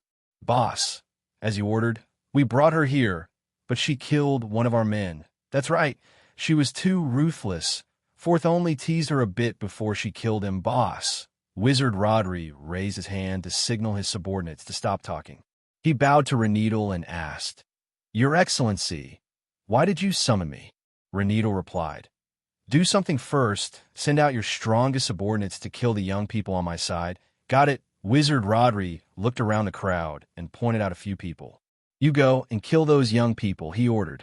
One of the subordinates who had chased after Renidal was a little angry at this moment. He said, "Boss, this little girl raised her conditions as soon as she came up. I think, boom." The deep purple flames engulfed his entire body, making crackling sounds.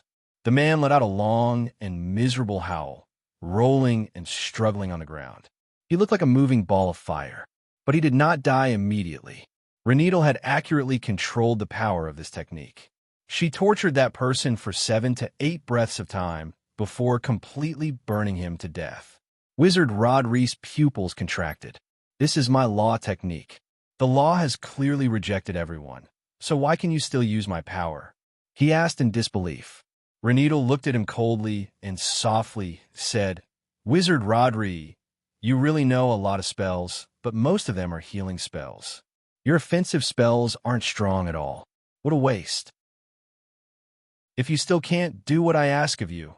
Wizard Rodri's heart trembled, and he shouted to his subordinates, Go kill those young people."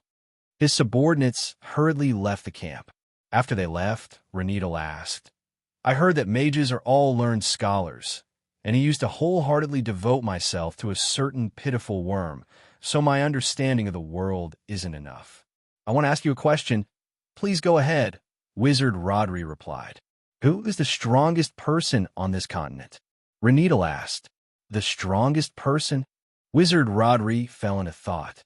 He thought for a bit, then replied, "The people of the World Valley are the strongest." Renidal appeared disgusted and said, "I used to think so as well, but now that the law behemoths have abandoned living beings, the people of the World Valley will have to endure the same amount of suffering as they receive the favor of the laws. Please don't mention them. Just tell me who is the strongest person in the current situation," Wizard Rodri replied. "In a situation where no one can use the power of laws, those who practice martial arts, those who train as knights, or those who specialize in firearms and weapons should be the strongest, as they don't rely too much on the power of laws. What about mages like you?" Renidal asked.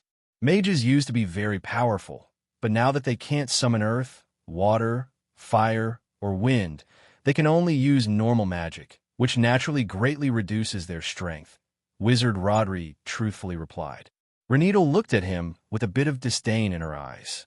Wizard Rodri sensed something ominous and hurriedly said, "You have the power of fate, so of course you're the strongest in this era." Renidal didn't seem to notice his flattery at all. She simply glanced at the professionists in the camp and muttered, "So people like you are nothing but a bunch of weaklings." An inexplicable fluctuation appeared from her body, manifesting as the power of magic. The flames illuminated the night sky, giving off a scorching heat. Renidal stood within the flames and muttered, "Insects, all of you deserve to die." Boom.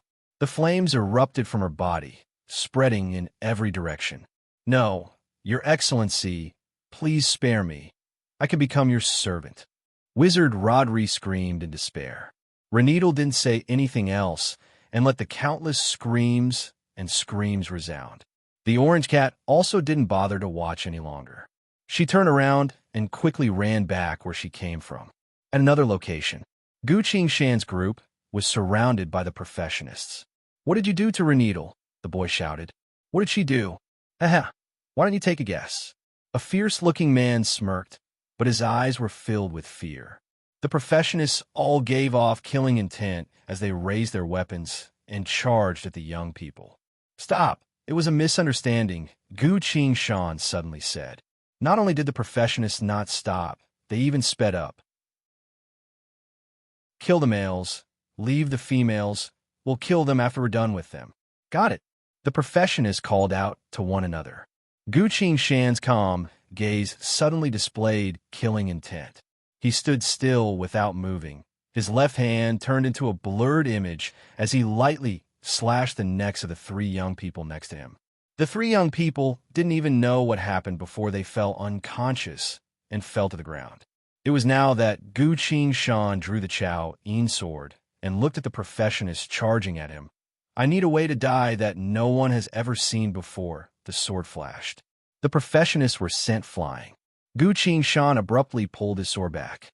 Chow in thaumaturgy, all-crossing sea of bitterness.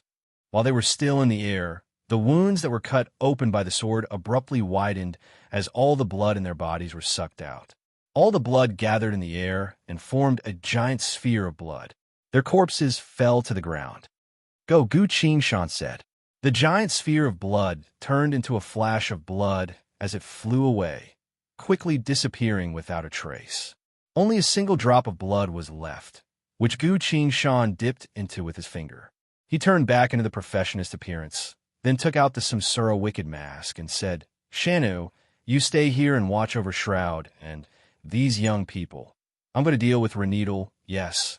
Gongzi, be careful. Her ability is very eerie, Shanu told him. That's what I wanted to see for myself, Gu Shan replied. He unleashed the full power of a Star River Saint and abruptly leapt into the sky, heading deeper into the wilderness. In the night sky, intense wind howled as the scenery on the ground quickly faded away. In just a few breaths' worth of time, Gu Shan found Reneedle. He descended from above, lightly landing in front of Reneedle. Reneedle stopped in her tracks. She had never seen such a person before. He was wearing a pure white mask. The only thing visible on the mask was a pair of long and thin eyes. Other than that, there was nothing else. The pair of eyes, one black and one red, gave off a very eerie feeling. You're quite strong.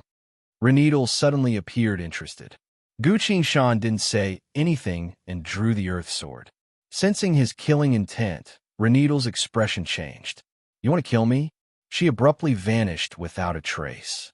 Gu Shan released his inner sight, but couldn't find her no matter what he did. Orange Sovereign's ghostly shadow of night. How strange, he muttered. Reneedle didn't have the jade gourd pendant adorable, but she could still use its power. This is going to be a lot harder to deal with than I thought. Gu Shan raised his sword. With a single thought, sky-high sword chi erupted from his body, manifesting as countless bolts of lightning that illuminated the sky like it was daytime. This strike contained the power of Earth's choice, about to cut apart the wilderness within a radius of several hundred miles. Reneedle's voice suddenly came. I heard that the strongest professions right now are weapon-type professionists. That's true. When she appeared again, her eyes glowed with a blinding light. Gu Shan's heart tensed up and hurriedly charged forward with his sword. Clang, clang, clang, clang, clang, clang. Countless invisible blades appeared around him, and he slashed 36 times in a row. At the very next moment, Gu Shan blocked 72 strikes in a row, then drew the heaven sword in his left hand and swung both swords to block 144 strikes, all the way to 1,000 strikes. Forgetting River Slash, Reneedle had unleashed this Huang Quan divine skill. Gu Shan wielded his swords, both swords moving so fast that they were invisible, blocking the entire Forgetting River Slash. As he defended, he was secretly alarmed. She can even directly use a Huang Quan divine skill. That's a bit like Shanu. As long as I can do it, she can do it. But Ghostly Shadow of Night and Orange Sovereign Transformation, as well as borrowing Adorable's Spotless Jade, can completely disappear. Without Adorable's permission, Shanu wouldn't be able to borrow Spotless Jade. But Reneedle can ignore Adorable's will and directly use it. That's a bit scary. After the Mind Sword divine skill was unleashed, it vanished from the void of space. Gu Shan suddenly noticed a crimson thread extending from his left arm. One end coiled around his body, while the other end coiled around Reneedle's hand. The thread of death. Reneedle wanted to kill, but I'm not like other professionists who have lost the ability to use laws. I'm at my peak. At most, Reneedle only has the same level of power as me. So why is she so confident that she can kill me? Could it be that she's only probing me? Her strength, it's not as simple as borrowing. Gu Shan's thoughts were quickly moving. The warning in his spirit sense was becoming stronger and stronger. Truly the strongest person I've ever seen in my entire life, Reneedle smiled. A single smile from her could topple cities. Endless black shadows spread out behind her like a deep sea. She walked step by step towards Gu Shan and casually spoke. wielder of the sword, you've impressed me, and now I want to devour you in the blink of an eye. She suddenly crossed the distance of several dozen meters and appeared directly in front of Gu Qingshan. Divine skill, ground shrink. Chapter 15:11. A great sense of danger enveloped Gu Qingshan. He didn't know what Renedal was going to do, but he subconsciously sensed something amiss. As soon as Renedal disappeared, she reappeared in front of Gu Qingshan. Obviously, she was about to unleash some sort of terrifying ability. In the blink of an eye, Gu Qingshan had switched places with her. Shadow shift. Renedal paused as her technique lost its target. Behind her, Gu Qingshan had already turned around to stab her. Movement technique. I know it as well, Renedal shouted. The two of them switched places again. This time, Gu Qingshan's attack missed. But as soon as their positions switched back, Gu Qingshan had a bit more room to maneuver. Without the slightest bit of hesitation, he spun his swords in an arc and immediately activated a new sword technique. Heaven Sword Frost Edge, Earth Sword Parting Flame. Two streaks of light, one blue and one red, manifested on the bodies of the swords and reached Renedal's neck in the blink of an eye. Although Renedal had grasped all of Gu Qingshan's abilities, when it came to individual combat decisions, she was still a bit lacking compared to Gu Qingshan. Against these two powerful divine skills, Renedal didn't dare to block them, so she turned into a white fog and disappeared. She reappeared several dozen feet away, observing Gu Qingshan with a confused expression. In the blink of an eye, both sides had already exchanged blows, but neither side was able to do anything to the other. Gu Qingshan was a bit moved. I've already used my full strength, but this was the result. Standing across from him, Renedal asked, how interesting, this fog realm descent is a world technique, but the law behemoths don't care about living beings, so how are you able to use this world technique? Gu Qingshan remained silent. He looked down, only to see the crimson thread that was coiling around his arm abruptly scattered, turning into countless threads that coiled around him. The threads of death had already bound him tightly. What other tricks does Renedal have up her sleeves? While Gu Qingshan was deep in thought, the girl in front of her spoke. I understand. You have the power of fate on you. You must have a fate skill. Gu Qingshan opened her mouth, but immediately stopped herself from asking. Now is not the time. Renedal didn't care whether he asked or not, and continued. Fate can't see through fate, so I can only use your ability. I still can't figure out how strong you are. Her expression became excited as she hurriedly said, but this is also very easy to judge. I have never seen anyone whose strength I can't figure out, so you must be very strong, perhaps even the strongest person, so darkness unfurled behind her, turning into an all-encompassing net. I'm sure you are the target that I must eat. Renedal's tone had become a bit frenzied. As if it was alive, the net quickly moved and weaved itself into a featureless black humanoid face. It opened its giant mouth and aimed at Gu Qingshan. Gu Qingshan immediately felt a sense of danger.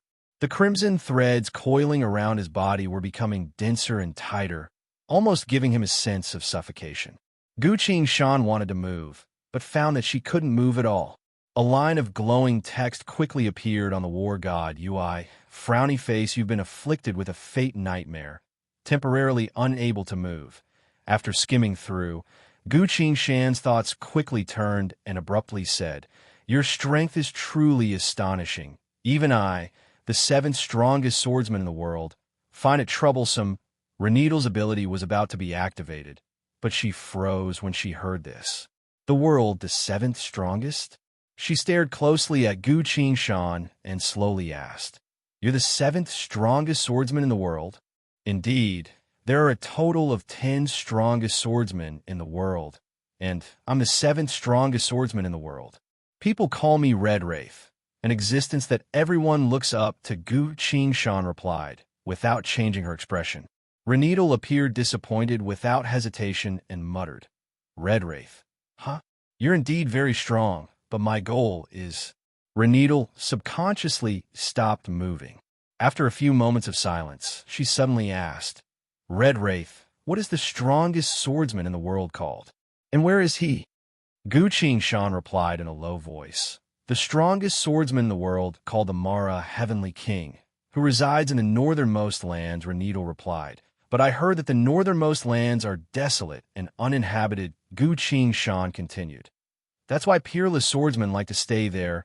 Renito didn't say anything, seemingly considering whether Gu Shan was telling the truth or not. But Gu Shan could sense that she had regained her composure, no longer acting as crazed as before. Even the faceless face behind her back was slowly fading away. This girl. No, this girl is still too young. She doesn't have any flaws. She simply doesn't understand the world very well, so she can easily mislead people. Perhaps this was her only weakness, and with the passage of time, even this weakness would disappear along with it.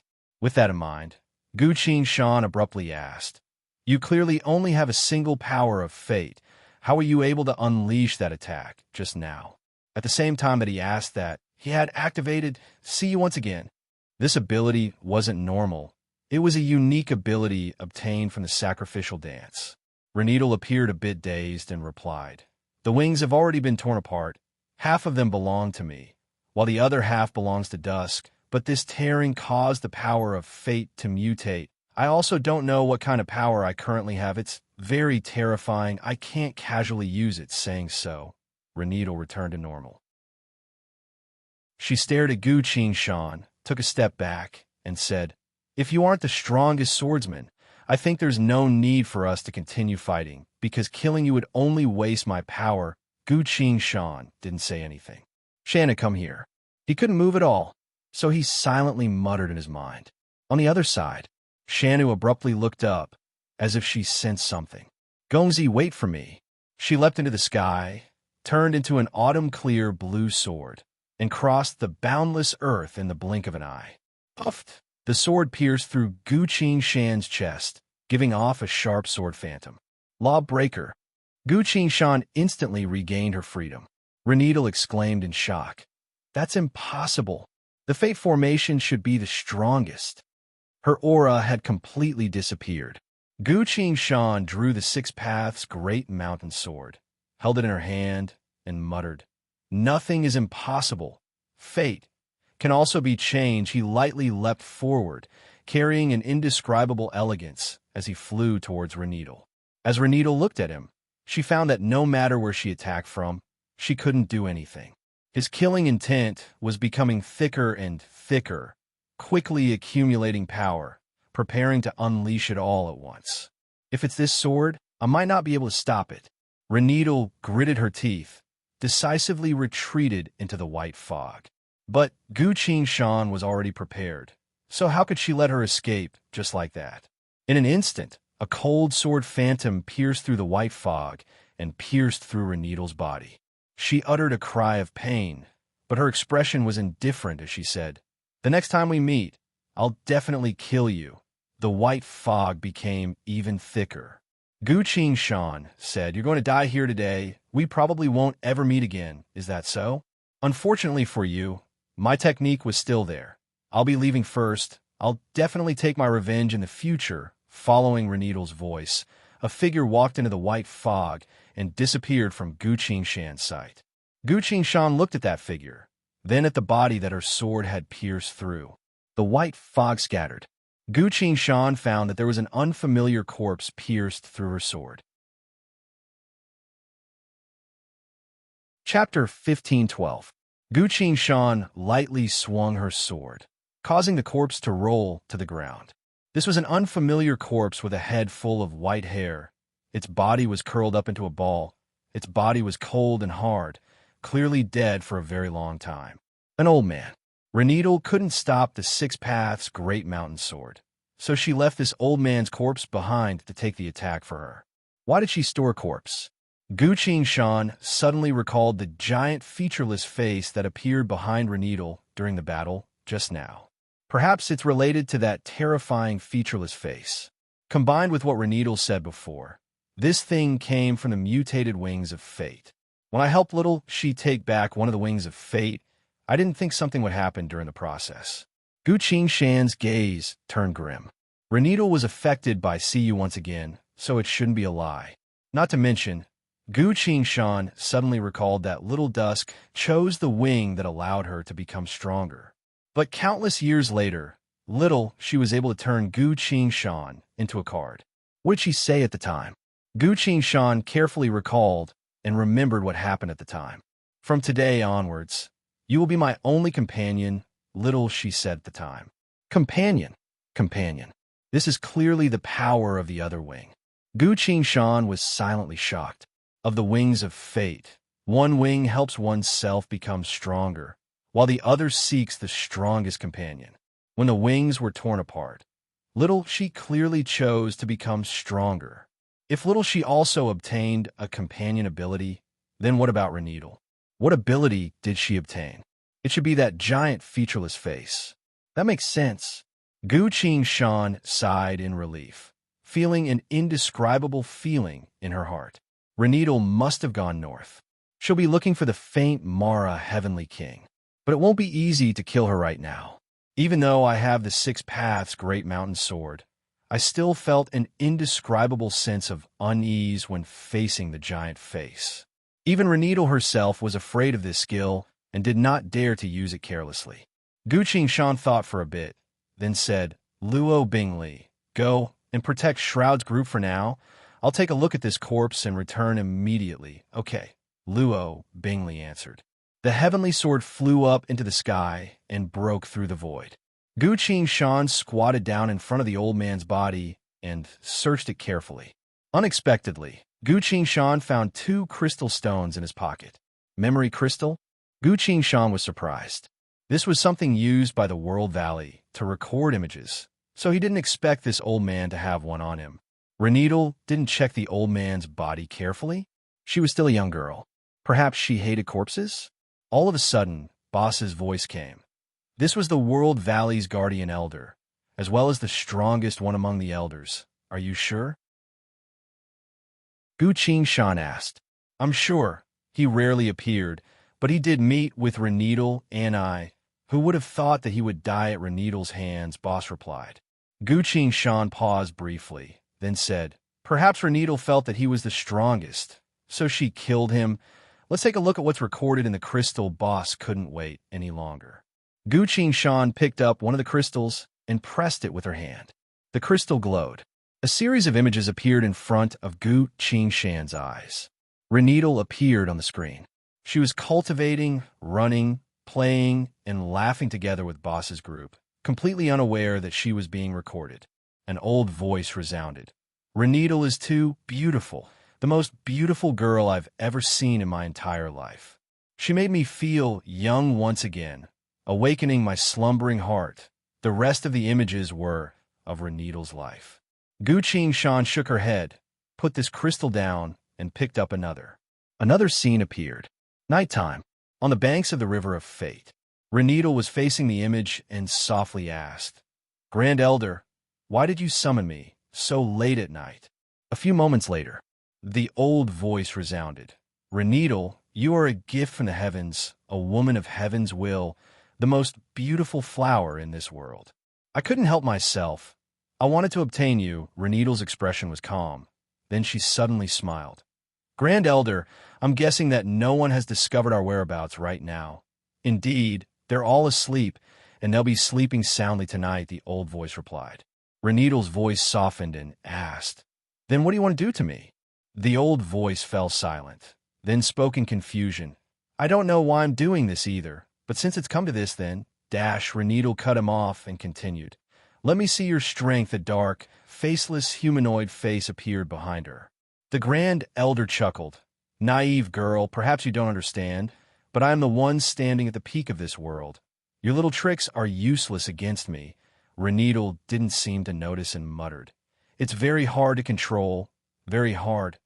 Normally, I wouldn't dare to let it out, but now that you've made all the necessary preparations, let me take a look as well." The dark, faceless humanoid face slowly opened its mouth. "Eat him," Renedal excitedly said. The image flashed. The Grand Elder suddenly exclaimed in fear, "Wait a minute. What is this? Why?" Instantly, the image spun and disappeared. The crystal went dim. The only thing Gu Qingshan heard was a short scream of pain. He froze in place for a while. That was the era before the infighting of the law behemoths. The strongest combatant of the World Valley died, just like that, at the hands of a young girl. My instincts were right. That thing is truly hard to deal with. This has nothing to do with strength. Gu Qingshan sighed. Boss also sighed, then spoke a bit more quickly. I can't stay here for too long, so I can only take this short amount of time to tell you something. What is it? When I became the Lord of Infinite Origins, when I looked back at the past, I felt that this part of my memory was a bit blurry, as if I had forgotten a few things, Boss explained. What does that mean? Gu Qingshan asked. Boss's voice became solemn as he spoke in a low voice. It means that the things that happened to me during this period of time have been covered up by something that's impossible. Gu Qingshan denied it without any hesitation. You used to be the Lord of Infinite Origins. I can't think of anyone who could cover up this part of history, Boss continued. I also hope that there were only some minor misunderstandings. For example, because you haven't returned from the future, so even though some things have already been decided, the process isn't certain. I'm feeling a bit uneasy. What are you afraid of? Gu Qingshan asked. I'm afraid that someone has done something to me, Boss replied. Gu Qingshan was shocked. Boss continued. In history, at midnight today, which is right now, the laws will slowly return to normal, and the law behemoths will once again respond to the call of living beings, Gu Qingshan pondered. Because of that, you will soon be healed. You will still be the one with the highest chance of becoming the strongest person in the world. Indeed, Renedal will soon return to my side. But my memories of this period are completely hazy. Oh no! Gu Qingshan shouted, then continued. I'm going to watch over you right now. He was about to leave. Boss smiled and continued. Gu Qingshan, you will have to experience the next few days with me and help me see what exactly is going on in this memory. I'll hide the third sealing token on the last day of this period. The rest will depend on you. His voice faded away. Gu Qingshan took to the sky and flew towards where Shroud's group was. Invisible ripples began to spread between heaven and earth. The power of the laws was quickly recovering. At another location, Renedal had also noticed the unusual movements of the laws. She stopped on a northward path, tilted her head in thought for a bit, then slowly turned around. The laws are recovering. Seems like something unusual has happened. She turned towards Shroud's direction. Should I go see the strongest swordsman in the world, or should I return to where I came from and return to Shroud's side?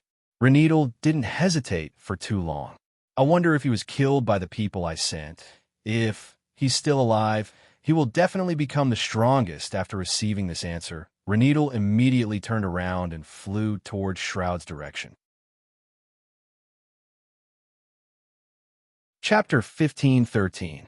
From the darkness, a woman was approaching from afar. She seemed like a fairy that came from the depths of the darkness, peerless and beautiful. She looked down at the empty wilderness with a strange expression on her face. Alive or dead? She muttered. Oh. The desolate wind continued to blow. The faint scent of blood lingered in the air, but it couldn't help her identify what exactly happened. Renedal scowled and muttered. I remember. That red wraith seemed to know a certain method of investigation. Her immense inner sight spread out from between her eyebrows and scanned through a radius of 100,000 miles. But she still found nothing. Strange. Did they just disappear into thin air? Renedal doubtfully asked. She had directly grasped all of Gu Qingshan's abilities and became a Star River Saint Realm powerhouse that wasn't at all inferior to Gu Qingshan. But she was still too inexperienced, while Gu Qingshan's knowledge was too diverse, spanning across science, cooking, martial arts, swordsmanship, the 6 arts of cultivation, acting, dancing, rapping, and so on. So she had only gotten a basic grasp of swordsmanship, completely clueless about the other arts. She also wouldn't know that the red wraith she fought against earlier was Road. So she was destined to be unable to find Shroud and the other young people. After standing in the night wind for half an hour, Renedal still couldn't understand how those living people disappeared without a trace. Not even their corpses could be found. At the same time, in the wilderness, a few miles away from Renedal, within the 36 concealment formations, Gu Shan was putting the corpses into her inventory bag. The three unconscious young people were still unconscious, unsure of what happened. Shroud was about to wake up. Ah, he let out a broken moan. How are you? Gu Shan asked in a low voice.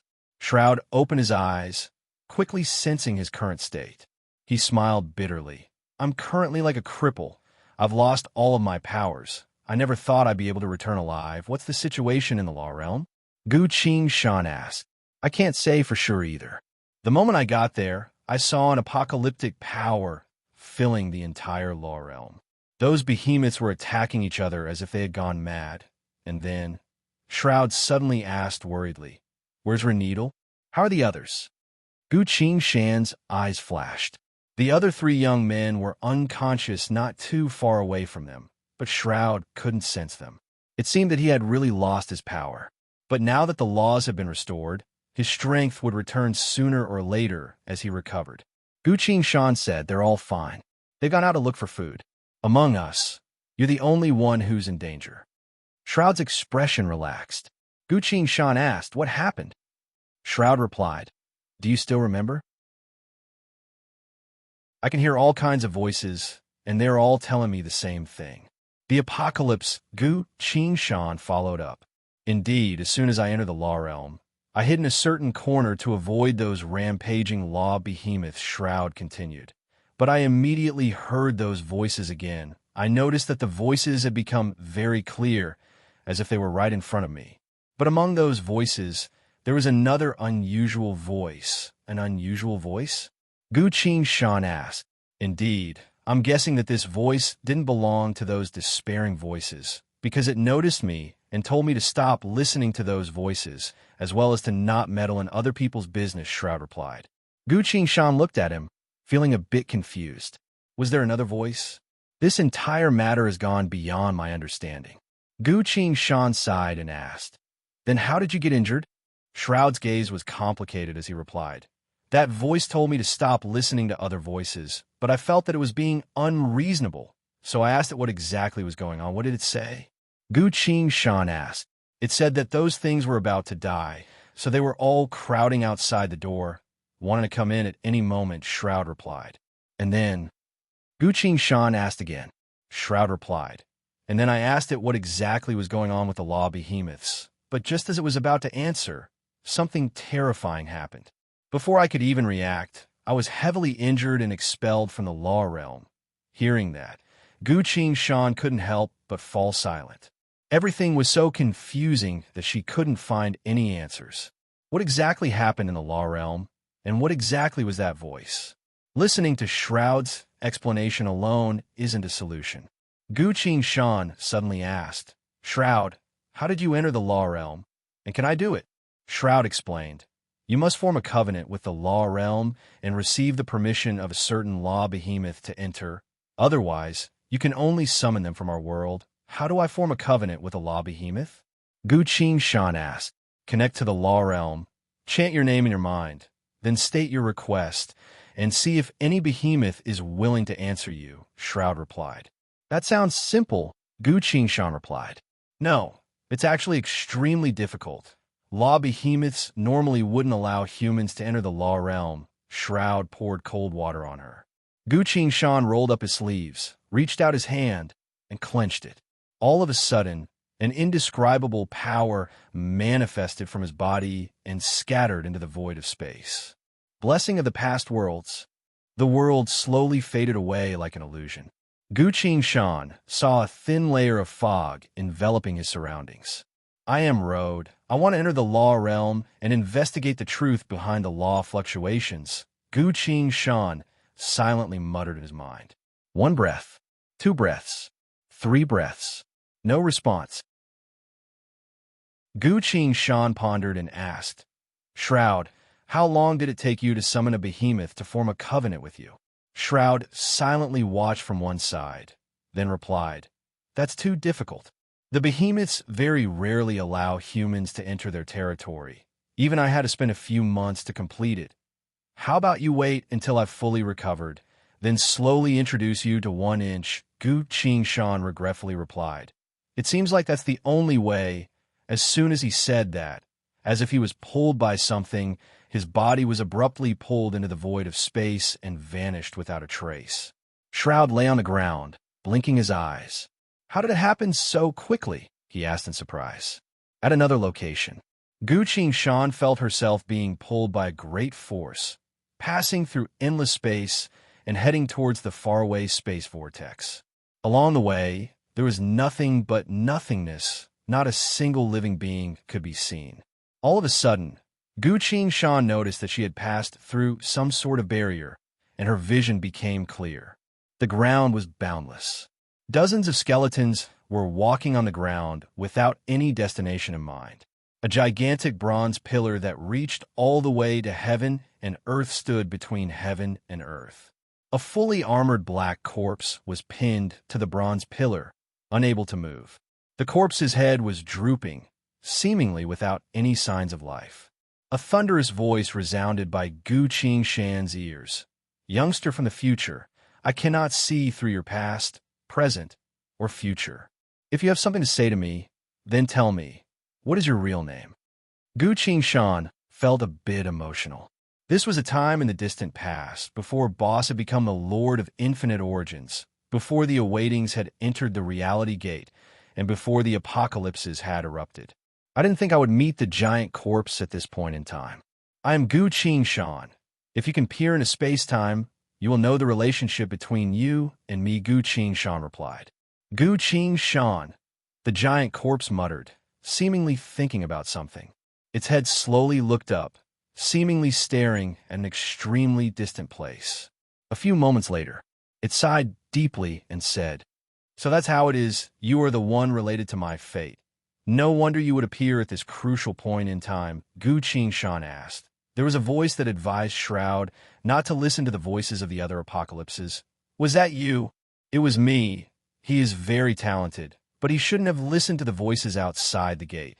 That would only hasten the arrival of the apocalypses," the giant corpse replied. All of a sudden, a crack appeared in the void of space. A wriggling green, soft-bodied insect fell from above, landing on the ground. "Wait a moment," saying so, a piece of scale flew out from the giant corpse's body and struck the soft-bodied insect like a meteor. The soft-bodied insect uttered a shrill shriek as its body quickly melted, shrunk, and was completely sucked dry by the scale. The scale trembled a bit, then turned into a black skeleton that laid on the ground. The skeleton slowly stood up and aimlessly walked on the ground. Gu Shan was a bit dazed as she watched. In the future, when he saw the giant corpse, he saw that the ground was filled with countless black skeletons, but he still didn't understand what was going on.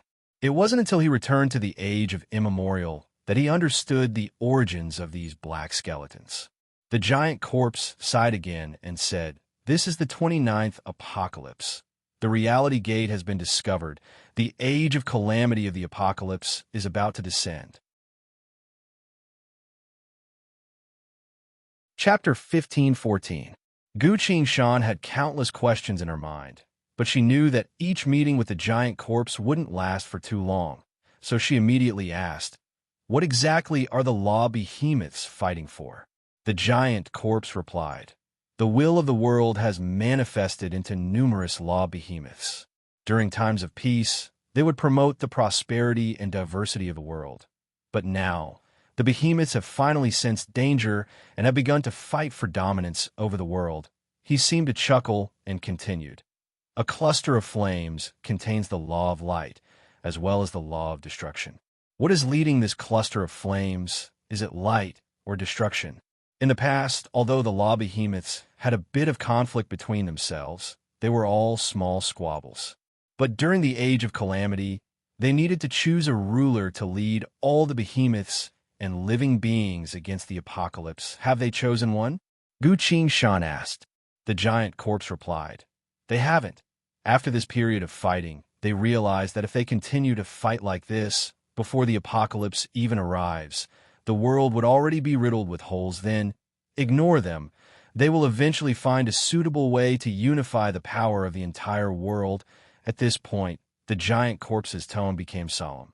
"Now, I have something else to tell you." Gu Shan was startled and asked, "What is it?" "You and I are both situated within a blurry history. The content of this history has yet to be determined," the giant corpse replied. Gu Shan was a bit confused and asked, "How is that possible?" "According to the law of causality, if the process isn't determined, what would happen in the future be? False illusions?" The giant corpse explained, "Causality is determined, and so are the events that occur in the future, but the process is actually more important. This is like a fish swimming from upstream to downstream in the river of fate. The causality is complete, but we don't know what it ran into along the way. What kind of effects would this cause?" Gu Shan asked. The giant corpse's tone carried a bone-chilling coldness. "Look, we only know that the fish had reached downstream, but we don't know if it had been swapped out, if someone had stuffed something into its stomach, or if a ferocious predator was following it." Gu Shan was a bit surprised, then slowly understood. This was a history that had been completely concealed.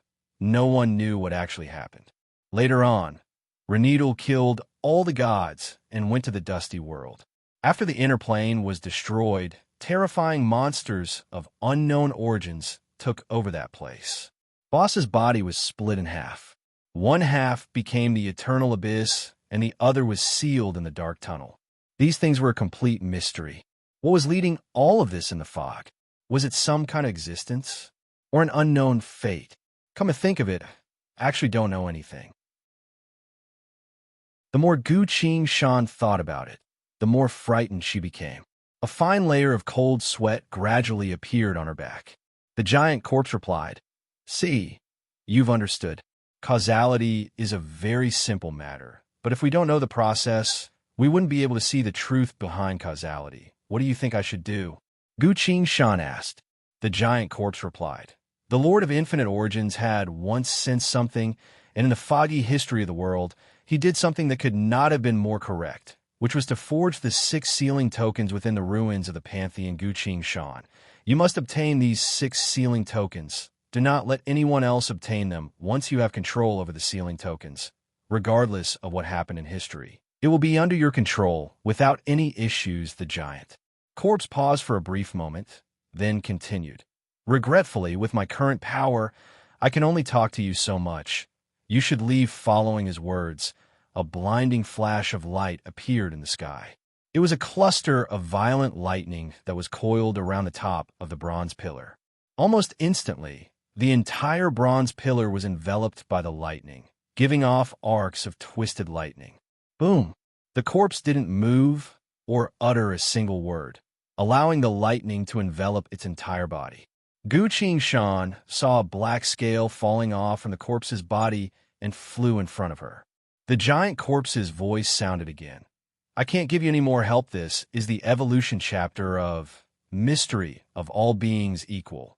Take it, it can allow you to completely become a certain living being. Even if the enemy has the power of fate, they wouldn't be able to sense that." The scale went straight into Gu Shan's body. Lines of glowing text appeared on the War God UI. "You've obtained the supplemental law of Mystery of All Beings Equal. Your Mystery of All Beings Equal is currently evolving. This mystery will solidify into a unique law.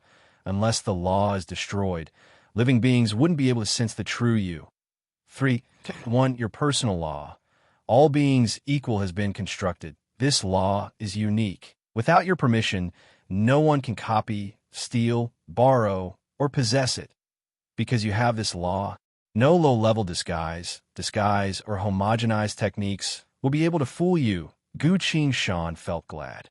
Renidal had gained full control over her abilities, but now, the mystery of all beings equal had evolved once again. It had become the only law. Gu Shan looked at the giant corpse and loudly said, "Thank you. Once I return to the future, I'll definitely think of a way to save you." Ho!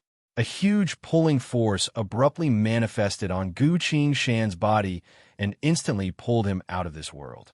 In the blink of an eye, Gu Shan was nowhere to be seen. The giant corpse was engulfed by the destructive lightning and remained silent for a long time. Within the concealment formation, Gu Shan abruptly fell from the void of space and landed on the grass. At this point, the 3 young men had only just woken up. After the law was restored, They regained their powers and regained consciousness much earlier than Gu Shan had expected. The young man looked at Gu Shan, who suddenly appeared, and asked enviously, "Road, did you enter the world of laws?" Gu Shan turned to everyone, only to see that everyone was looking at her. Even Shroud was paying attention to her. There were very few people who could enter the world of laws, and among the remaining people in the World Valley, Shroud was the only one who had managed to do so. Gu Shan replied, "That's right. After I arrived, I didn't see any law behemoths. Only a voice told me to tell Shroud." He spoke with a stern expression. "Don't listen to those voices anymore. Those voices will only bring disaster." Hearing that, Shroud displayed an as expected expression. "I thought so, as well. Either way, I've been feeling some sort of crisis lately," he muttered. "Don't talk about me right now. Hurry up and heal him," Gu Shan urged him. The girl regained her senses, crawled up, walked up to Shroud's side, and began to use a healing technique. "My powers really have recovered. I can guarantee that Shroud's wounds will be healed in just a few days," the girl joyfully declared. The other man and woman also noticed that their powers were slowly recovering. Having received sufficient healing, the pained expression on Shroud's face disappeared. Then he tiredly closed his eyes, seemingly preparing to sleep for a bit. Seeing that, the others didn't say anything else and cautiously remained in place. Suddenly, Shroud opened his eyes again and looked at Gu Shan. "What is it?" Gu Shan asked. "Road, since you were able to enter the world of laws, you must have attracted the attention of the law behemoths. Logically speaking, one of them should have come to form a covenant with you. So why hasn't there been any activity yet?" Shroud doubtfully asked. "I actually didn't hold much hope in this matter." Gu Shan tried to act dumb. "The giant corpse had directly dragged me into that obscure world, so I didn't really stay in the world of laws. Perhaps it was because of this that the law behemoths didn't pay any attention to me?" Shroud replied, "That's not right. As long as you entered the world of laws, the behemoths would definitely notice. The key is which behemoth would favor you at this point." Gu Shan was a bit interested. "Shroud, which law behemoth did you form a covenant with?" he asked. "The one who formed a covenant with me was a behemoth manifested from the law of radiance. It sensed that my power was compatible with it, so it chose me," Shroud replied. "Compatible," Gu Shan repeated. "Indeed, there must be some sort of law that is compatible with you, but I don't know what it is either," Shroud replied. Gu Shan sighed and said, "I know." A second later, boundless black flames descended from above and enveloped his body. Chapter 15:15.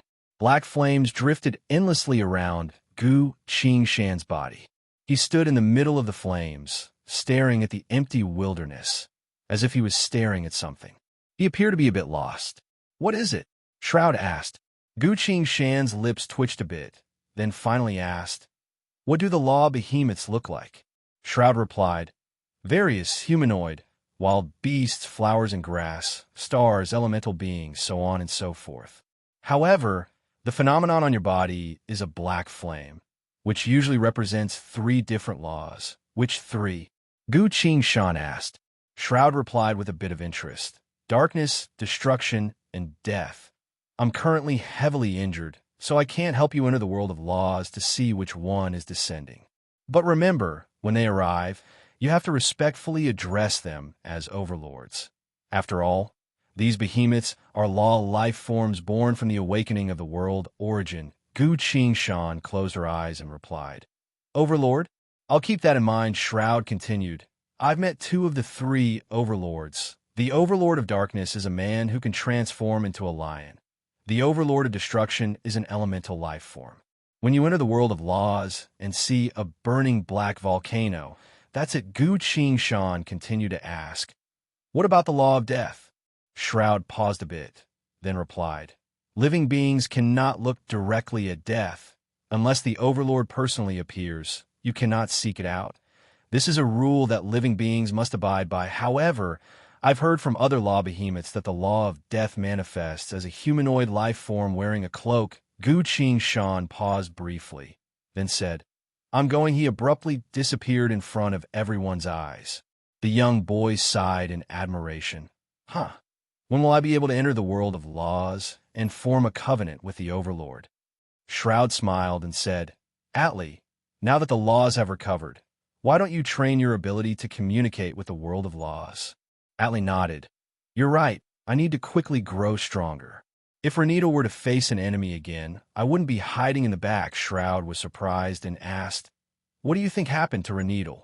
Atli replied, When you fainted, someone came to attack us. Renito led them away. What? Shroud exclaimed in shock. Suddenly, another girl said, I noticed it earlier. The place we are in is protected by some kind of power. It's very well hidden. If Renito returns, it will be very difficult for her to find us, the girl who healed Shroud said.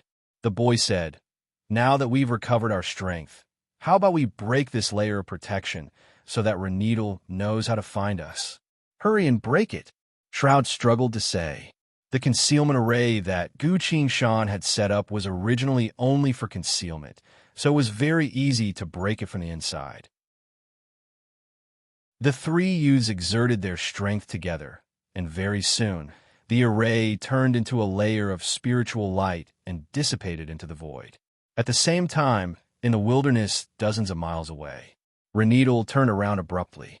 Found you, she activated, ground shrink, and instantly disappeared. The world of laws. This was the source of power that formed the world's appearance. It appeared to be empty, but it was also filled with innumerable origin power. These origin power silently circulated according to their respective attributes and laws, providing the world with the motivation to exist. Not too long after Gu Shan stood in the void of space, a humanoid figure wearing a black cloak silently appeared in front of her. Gu Shan understood and bowed.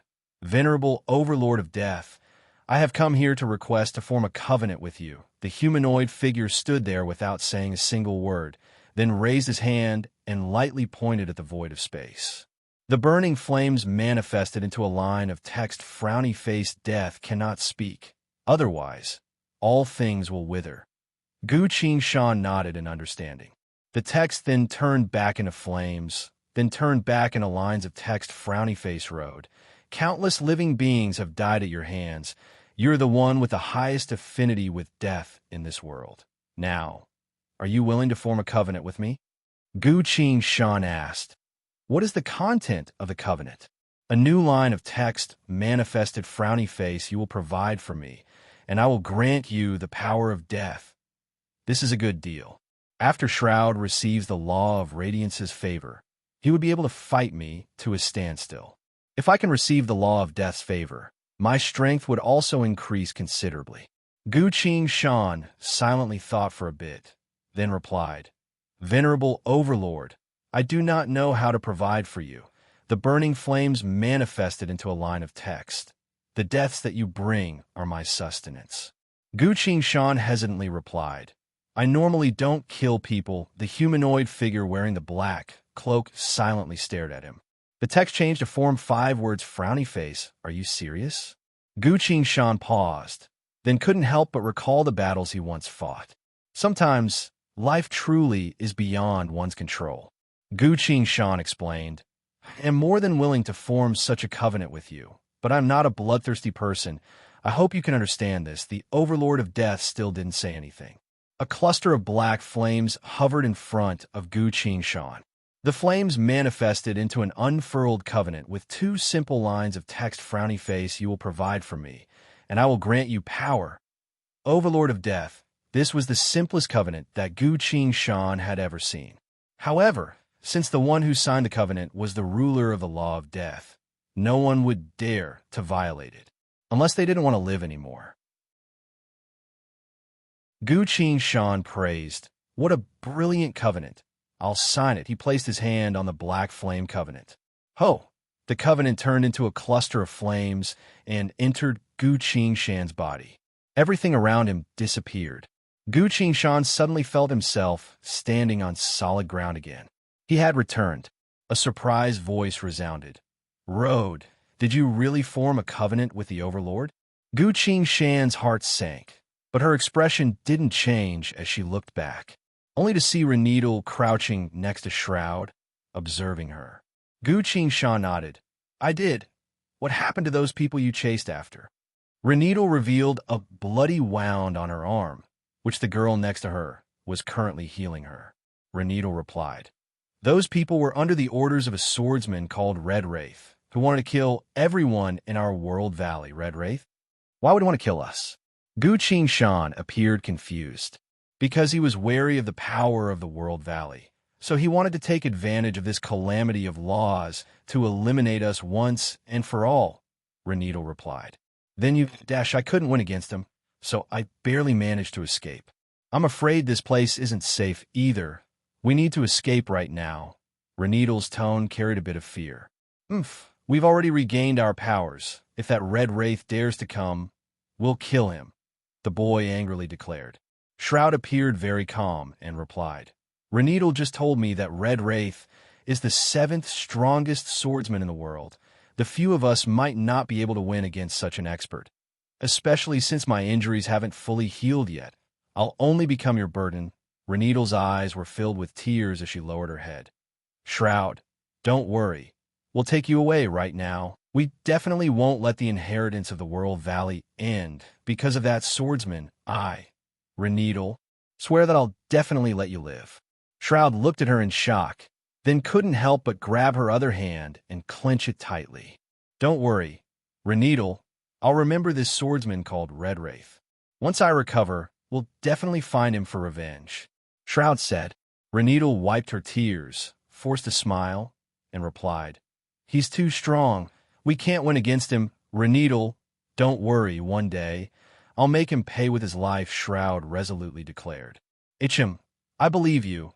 Reneedle lightly picked Shroud up and carried him on her back, saying, none of us can die, because we're the last people left in the World Valley. We're leaving. Her words were filled with helplessness and bitterness. Even the 3 young men next to her appeared sorrowful. Gu Shan looked at everyone, then at Reneedle. Suddenly, Shanu spoke with a strange tone in his thoughts. See, this woman is quite capable. I feel like Luo Bingley pondered and continued. This woman's actions just now gave me an inexplicable sense of familiarity. The Earth Sword spoke with a heavy tone. It's over. This woman has grasped Gu Shan's acting skills off. The 2 girls realized. The Chao Yin sword uttered a nervous expressing that this was going to be a very troublesome matter. Listening to the sword spirit's conversation, Gu Shan couldn't help but rub her temples, feeling a sense of exhaustion. A few moments later, Reneedle carried Shroud on her back, flying through the wilderness towards the north. The young men and women followed behind her. The north, Gu Shan silently went silent. The extreme north is a desolate place, rumored to be the place where the strongest swordsman in the world, Mara Heavenly King, resides. This was what I told Reneedle. Reneedle believed it. She didn't give up on Shroud, nor did she give up on exploring the north. She now understood how to kill 2 birds with 1 stone. Once she learns how to deceive, no, I should say, once she gradually grasps the art of strategic speech, wouldn't she become even harder to deal with? Could it be, during the age of immemorial, this terrifying woman became so terrifying by learning my skills? Gu Shan silently thought, feeling a headache coming on. No, I have to solve this problem as soon as possible. While flying along with the group, Gu Shan was thinking of a way to deal with this. Behind him, a cluster of black flames flickered faintly. Chapter 15-16. They headed north. The law behemoths had given up on killing each other. The world slowly returned to normal. Since Shroud was injured, everyone was moving very slowly. Fortunately, the professional healer girl had fully recovered her strength and would heal Shroud every hour. In just half a day, Shroud's injuries had already improved. Thank you, little Epta, Shroud said gratefully. It's fine. I hope you'll recover soon. The girl wiped the sweat off her forehead and said. Her name was Epta, the youngest girl among the 6 of them. The 6 of them, Rode, Shroud, Atlee, Reneedle, Epta, and Scarlet, 3 males and 3 females. Among the 3 girls, Renedal was the strongest, Epta was a healer, and Scarlet was a support fighter. Noon. The 6 youths stopped and found a shady spot to rest for the time being. "I'll make something to eat," Gu Qing Shan said. Rhodes' cooking skills were quite decent. No one had any objections. Renedal, on the other hand, pondered a bit and stood up. "How about I help as well? I also seem to know a bit about cooking, and I'm quite proficient in it as well." Gu Qing Shan happily said, "All right, I'll go hunt a cute little deer. I'll skin it later. You can help me disembowel it, a cute little deer." Disembowel, disembowel. Renedal recalled that scene and silently gave up on her culinary skills. "Cooking is actually a boring task. Why should I waste my precious time and effort on it?" She said with a natural expression. "Road, I think it's better if you do it. I should still take care of Shroud." Gu Qing Shan was a bit surprised, then said, "That's true. Shroud's safety is the most important. You take care of him. I'll go hunt." Seems like even though she obtained all of my skills, she's still not me. Some things are suitable for me, but not necessarily suitable for her.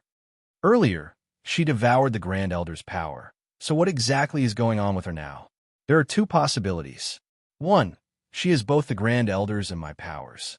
2, she has lost the Grand Elder's power and only has my own. If it's the first possibility, that would be terrifying.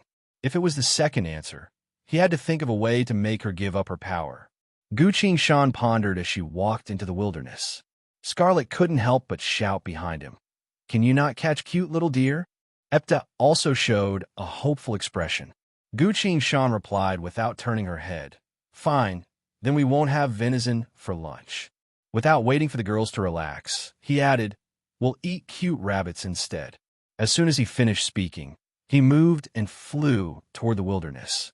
Epta and Scarlet froze in place. "A cute rabbit. Please don't say it like that, okay? If you say it like that, who could bear to eat it?" That road is really despicable," Epta said through gritted teeth. "Really? No wonder he was able to form a covenant with the Overlord of Death," Scarlet commented. Hearing this, Renedal was stunned. She seemed to have thought of something and looked down at Shroud, asking, "How do you feel?" Shroud replied, "Much better. I can sense the power of the Law of Radiance helping me repair my body. I should be able to fully recover in about a day and a half." Renedal smiled satisfyingly and stroked Shroud's face. "That's great. Are you worried about me?" Shroud asked. "Of course. You're extremely talented, so you'll definitely become the strongest in the future." Renedal didn't try to hide it at all. Shroud's lips curled up a bit, his eyes filled with a warm smile. Renedal softly asked, "Shroud, the Overlord of Death, among the Lords of Formations, what level of power does he have?" Atli was currently cultivating on the side, so he opened his eyes and cut in. "I remember the elders saying that the Overlords should be roughly equal in power." Shroud and Renedal exchanged glances. Shroud sighed, then said, "Very well. Since we're the only ones left in the World Valley, I might as well tell you about it." The elder said that because he didn't know which Overlord we would sign a covenant with in the future, he was afraid that we would know too much and neglect a certain Overlord, leading to unnecessary trouble. There are differences in the power of the Overlords.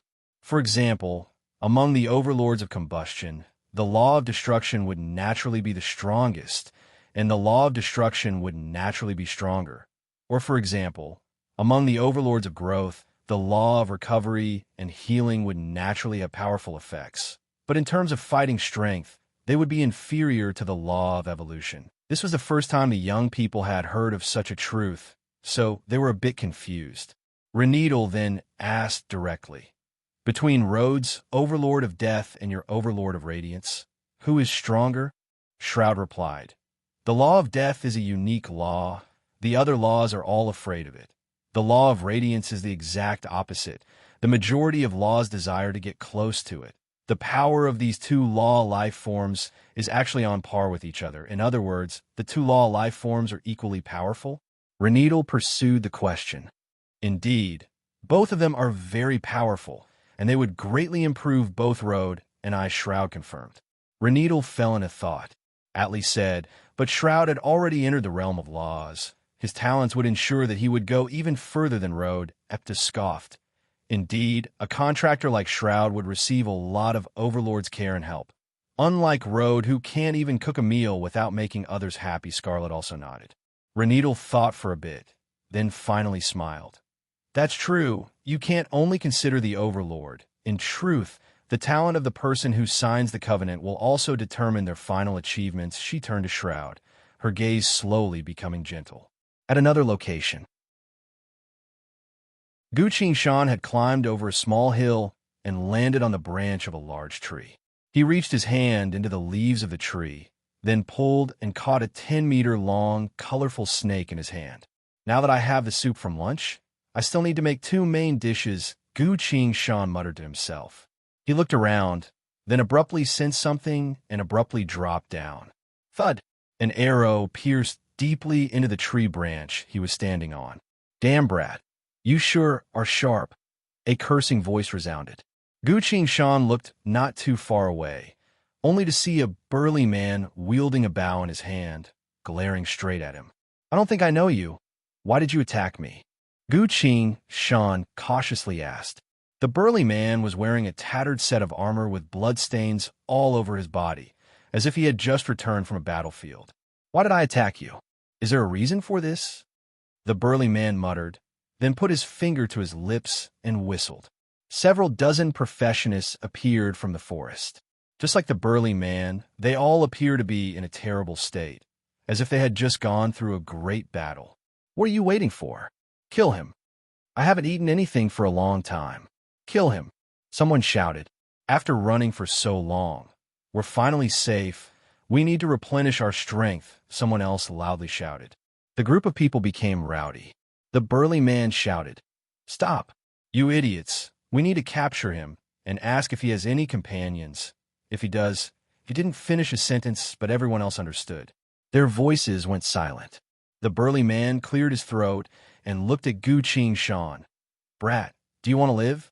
Gu Shan's gaze swept through these people and chuckled. 7 martial artists, 3 weapon users. From the looks of it, did you do something while the laws were no longer in effect? Now that the laws have returned to normal, you've been beaten to a pulp and ran all the way here? The group went silent. Was I right? Gu Shan shrugged. Kill him first. If his companions are here, they shouldn't be too far away, someone suggested. All right, let's kill this guy. The burly man shouted. They rushed towards Gu Shan. Gu Shan didn't use his sword, nor did he use his fist techniques. Reneedle knows both, and he can use his inner sight to check at any moment. I can't expose myself. Then I can only... He grabbed the colorful snake in one hand and picked up the dried branch on the ground with the other. Ho! The burning black flames spread across the withered branch, gradually enveloping it completely. The power of the law of death. This is the origin power of death of this world.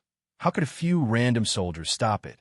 While Gu Shan was feeling the power of death, a line of burning text appeared in front of his eyes. I remember that you don't usually kill people. Gu Shan's lips twitched, then sighed. Forced by life, the group of people had already reached him. The dried branch swung. Boom! The black flames engulfed everything in front of him. All the professionists, as well as the entire forest, seemed to have been erased by something. All living beings were destroyed. Nothing remained. The earth was dry, as far as the eye could see.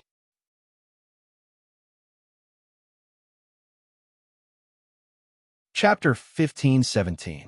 The black flames howled as they flew away.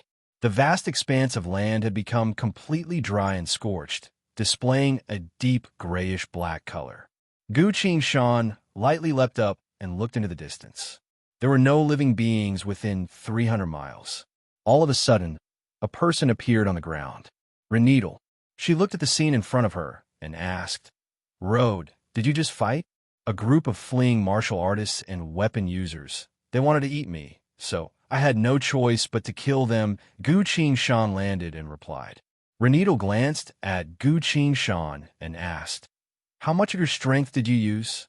Gu Shan was a bit surprised, but she naturally displayed an expression of disdain and replied, Only 10%. These guys are quite impressive when the laws are ineffective. But once we can use the power of laws, martial artists and weapon users are no match for us. Of course, another male voice spoke up. Ali also hurried over. He continued Gu Qingshan's words. Our world valley is the strongest. If the law behemoths hadn't met with some mishaps, no one would be able to show off in front of us. What a great assist! Gu Qingshan silently praised. However, this was also the truth. The World Valley had always been the strongest. Hearing their words, Renidal couldn't help but nod with a hesitant expression. Gu Qingshan glanced at her, then suddenly said, Renidal, you suddenly appeared next to me just now, startling me. I thought you were an enemy and almost attacked you. It was a type of movement technique, Renidal explained. How strange. I don't remember our World Valley having such a movement technique, Gu Qingshan muttered. Atli laughed and said, Obviously, Renidal must have taken the enemy's ability again. Yes, it was that red wraith, Renidal replied. She had just absorbed a swordsman's ability, but the situation had changed, and the swordsman wasn't particularly strong. That swordsman hadn't formed a covenant with a law behemoth, so he didn't even know how to use World Origin. Even if that person was the 7th-ranked swordsman in the world, if he did not know how to use the power of the laws, he would not be qualified to be called an expert. Gu Qingshan looked at her. Was her hesitation because of this? Gu Qingshan smiled and asked, What's wrong? Do you really think that swordsman Red Wraith can match the power of the laws? Of course not. I'm just guessing how strong the strongest swordsman in the world is, Renidal said. She looked into the distance, as if she was daydreaming about something. Gu Qingshan's heart gradually calmed down. Renidal must have looked down on the number 7 under heaven swordsman. At the same time, when she looked at each of Gu Qingshan's abilities, she would subconsciously have a thought. This kind of ability can only be ranked 7th among all the swordsmen in the world. But in Renidal's eyes, there was only the world's number 1, only the strongest. Due to this prejudice, she naturally wouldn't try to understand and utilize those abilities. Gu Qingshan continued, I believe that in the long run, Shroud will definitely become stronger than those swordsmen in the future. Atli and Renidal both nodded. Indeed, although I have Red Wraith's abilities, I've never liked swords or swordsmanship, so I couldn't win against him and could only run away, Renidal replied. Gu Qingshan slowly said, You need an ability that suits you, for example, your Law of Death or Shroud's Law of Radiance, Renidal replied. Her gaze met with Gu Qingshan's. The two of them fell silent. Gu Qingshan saw a crimson thread of death emerging from Renidal's body. One end coiled around her hand, while the other end flew towards her and coiled around her hand. Behind Renidal's back, heavy and gloomy threads began to manifest, as if some sort of gigantic creature was wriggling inside. This manifested power of fate was something Gu Qingshan could see, but Atli couldn't. Renidal had already decided to kill. Now that Shroud was heavily wounded, he had no idea what was going to happen here. With Renidal's strength, it was easy for her to conceal everything. The atmosphere abruptly changed. Renidal squinted her eyes. She seemed to be preparing, ah-ha-ha. Gu Qingshan suddenly laughed. What are you laughing at? Renidal asked. Gu Qingshan shook her head and continued to laugh. If Renidal could absorb everyone's power and use it for her own, why would she need to say such a thing? Before, when Renidal was kidnapped, she used those people's own power to defeat them. I felt that killing them all at once would be too easy on them. So, I used their boss's power to kill his assistant, then used the assistant's power to kill the squad leader, then used the squad leader's power to kill the lackeys. She openly said so at the time. She had also used this playful method to kill the enemies. Then why wasn't this playful method, using their boss's power to kill everyone, but instead slowly weakening them? Furthermore, she had already devoured the Grand Elder. She had the Grand Elder's power, but hadn't used it yet. Earlier, it was because of the chaotic battle between the law behemoths, but now that the laws had returned to normal, she wanted to find the power of the laws from Road and Shroud. Why didn't she continue to use the Grand Elder's law power? The answer was clear. She could only absorb the power of a single entity at a time. Gu Qingshan suddenly understood and smiled. You don't know what you have to do after forming a covenant with the Overlord of Death, Reneedle paused. That's right. I can obtain everything from the other party, including his covenant. But since I obtained his covenant, I have to accept the rules of the covenant. After all, the power I obtained came from the Overlord of Death. This was karma. Karma was a part of fate, something that even she couldn't escape from. What did the Overlord of Death ask you to do? Reneedle asked. I'm only interested in killing. That's why the law of death is so close to me, Gu Qingshan replied. Reneedle asked in surprise. Your ability requires killing to activate. Indeed, I must provide for death. Only then will death grant me power, Gu Qingshan replied. As soon as he said so, a deep black flame flickered behind him. Reneedle and Atli both turned to look. The laws had responded to Rode's words. This proved that Rode was telling the truth, and the covenant he formed with the laws was exactly what he said just now. Reneedle's thoughts turned quickly, then shook her head. She can obtain Rode's power, but this power comes from the laws. She must kill as the price. That's too limiting. But Reneedle had a vague thought in her mind. She couldn't see through this thought, but it made her a bit unwilling. Finally, she looked at the pitch-black land far away and casually said, We've seen the power of the law of death. It's very shocking. Rode, perhaps one day, you will surpass Shroud. I don't dare to compare myself to Shroud. He's the strongest, and he'll be the strongest in the future, Gu Qingshan said matter-of-factly. He's so talented, and he's even more hard-working than I am. Reneedle slowly dispelled the thought in her mind. Her killing intent also completely disappeared. She turned around and headed back. Towards a certain dream, goal, or desire, if a person doesn't even dare to think about it, or even actively gives up on it, then they really can't do it. Reneedle understood this. Gu Qingshan watched as the thread of death that connected her and Reneedle slowly broke. Let's go. Since you're here, let's go hunting, he invited them. It's fine. I thought something happened. That's why I rushed here. Now that there's nothing else, I'll return to take care of Shroud. After saying so, Reneedle's figure disappeared. Atli shrugged. Rode, I'm going back as well. I need to work hard on my cultivation. All right, do as you wish, Gu Qingshan smiled. Atli flew away. The two of them had left. Gu Qingshan stood still for a while. Only when the wind blew did she notice that she was soaked in cold sweat. When she looked at her hand, the colorful snake was still alive, but it was knocked unconscious. Tise, I was forced to this point, Gu Qingshan silently thought.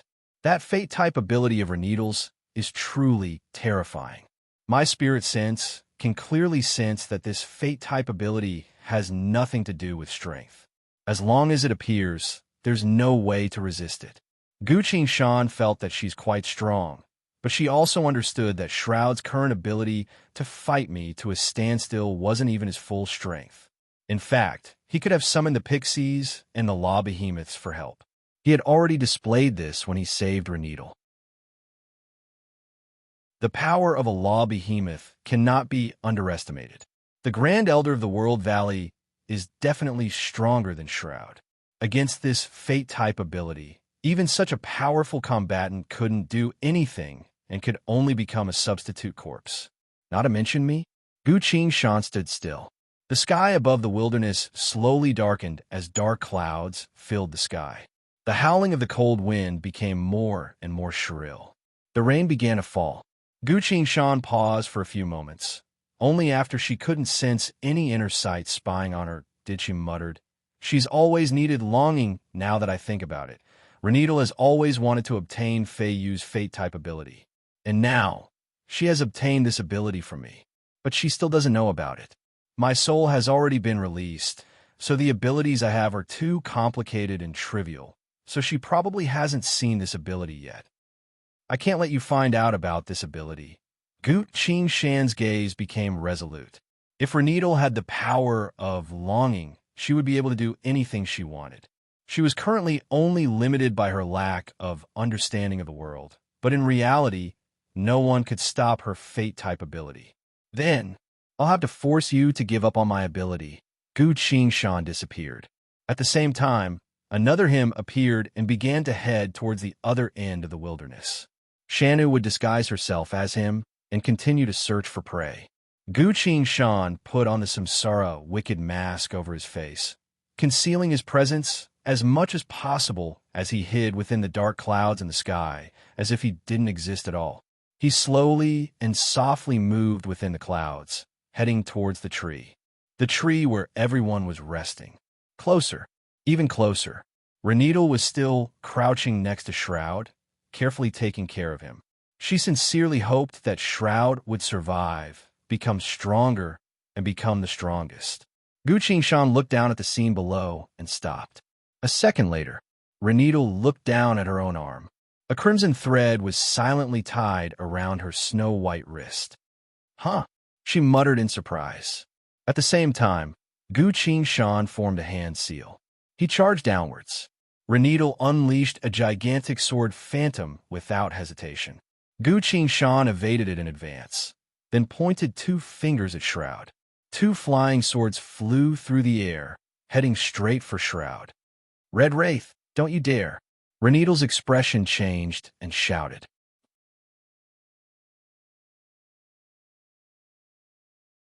Chapter 15:18. Everything happened in the blink of an eye.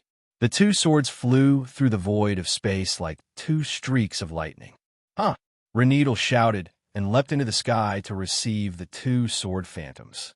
Her hands turned into 2 blurred images as she unleashed a series of crescent-white sword phantoms from thin air. Key! The 2 flying swords were stopped. Renedal immediately activated her fate power. In the blink of an eye, a certain giant featureless face silently manifested behind her. In that split second, the 2 flying swords drew beautiful arcs, went around her, and headed straight for Shroud. "You dash!" Renedal was both shocked and furious. If Red Wraith's target was her, she wouldn't have panicked so much. She would have simply used her strongest fate power to kill him. But Red Wraith's target was Shroud. Red Wraith didn't intend to stop her attack at all, and focused all of his flying swords to kill Shroud. And now, the decision was in Renedal's hands. She had no choice but to make a choice. Red Wraith had completely given up on resisting, so she could use her terrifying fate power to kill Red Wraith. Or turn around and save Shroud. She could only choose one of the 2 choices. Renedal turned to Red Wraith, only to see that he was holding a sword seal with both hands. The white mask on his face was completely emotionless. Those 2 swords were truly fast. It would only take a split second for Shroud to die. At this point, the other young people wanted to help. But another sword abruptly appeared and flew between the 3 of them, forcing them to hurriedly defend themselves. Meanwhile, Renedal was able to sense through her inner sight that Road, who had the Law of Death, was still hunting several hundred miles away. Road wouldn't be able to make it back in time. There's no other choice. I can only rely on myself right now. Renedal bit her lip. Shroud is the strongest person in the future, my hope, and I definitely won't allow anyone to kill him. As for this Red Wraith, he's only the 7th best swordsman. How could his life compare to Shroud's? Renedal made her choice. The faceless face behind her disappeared. Her figure flashed as she used ground shrink to catch up to the 2 flying swords and casually slashed out 2 sword chi. Dang! 2 dull clashing sounds rang out, and the 2 swords bounced up slightly. The next moment, the twin swords abruptly turned into countless afterimages, unleashing several hundred strikes toward Shroud's location. Renedal waved her hands again and again, releasing hundreds of sword projections to block the 2 swords. However, this was only the beginning. The 2 swords continued to dance at an extremely fast speed, forming an impenetrable sword screen out of thin air. Renedal also unleashed a sword screen. The same move, one to kill, the other to save. Boom! The sword screen clashed. The 2 swords fell again, and the attacks became more rapid and faster. It was so fast that it could not be seen. Renedal had to be fully focused to ensure that no sword phantoms would fall on Shroud's body. Red Wraith, I'll kill you sooner or later. Renedal shouted angrily while blocking. She had lost the chance to use the Fate ability. As long as she stopped, the other party would immediately kill Shroud without any regard for his own life. She could only use her swordsmanship to stop him. Unfortunately, the scales of victory were slowly tilting. Although Renedal had grasped all of Red Wraith's swordsmanship techniques, the time was too short, and she didn't like swordsmanship in the first place. So how could she immediately use them to their fullest potential, just like Red Wraith? Saving someone is much harder than killing someone. She didn't have Red Wraith's experience, so if she wanted to save someone from Red Wraith's swordsmanship in a hurry, she would naturally be a step behind. At a certain point, a sword phantom flew past her and headed straight for Shroud. Oh no! Renedal's heart sank, and hurriedly used her inner sight to check, only to see that Shroud had yet to fully recover from his wounds and was currently lying on the ground, unable to stop the attack. The sword phantom was heading straight for him. There's no time to save him. Shroud is going to die. He's going to die under Red Wraith's sword. Renedal's pupils dilated. She didn't have time to think about anything else, so she pressed her hand into the void of space. Invisible power gathered in her hand and scattered into the void of space. "Someone help me save someone," she shouted. Boom! Dust and dirt rose from the ground. A gigantic figure abruptly appeared and enveloped Shroud. The sword light slashed at the figure, but it disappeared without a sound. The dust and dirt scattered. A gigantic ancient tree appeared in front of everyone. A wrinkled face was growing on its trunk. Currently observing Renedal frowny face, "I am the Overlord of Growth, summoned by the Lord of Radiance's contractor." All overlords desired to obtain power from the Lord of Radiance. Renedal felt dejected for a split second, but quickly regained her composure. Losing the abilities of a swordsman isn't a big deal. Now that I have Shroud's abilities, I can summon law behemoths and unleash powerful killing blows.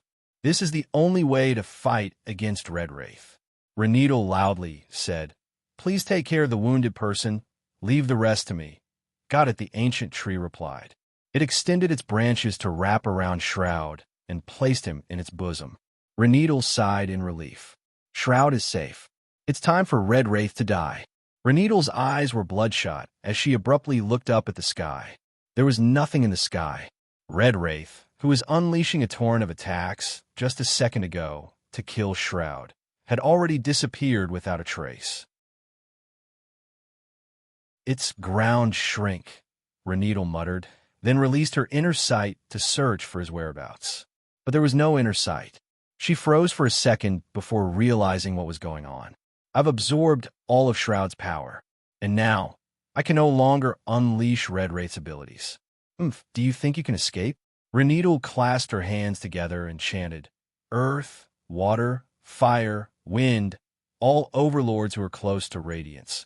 I hope to receive your help in searching for the one who fought against me just now." Around her, balls of colorful radiance appeared one after another.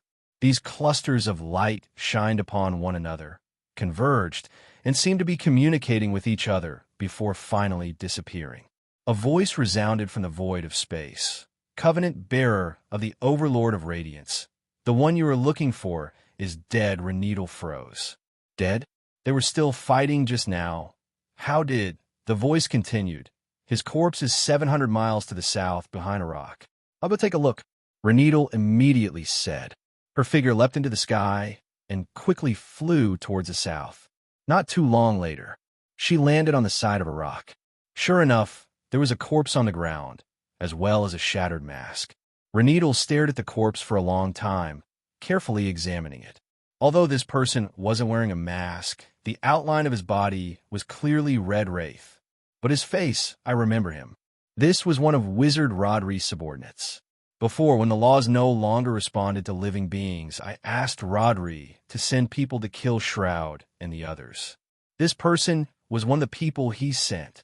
Renedal stood still for a while. Mystery of all beings equal. She silently thought. Red Wraith wasn't dead. He had only used that mystery to disguise himself as this person.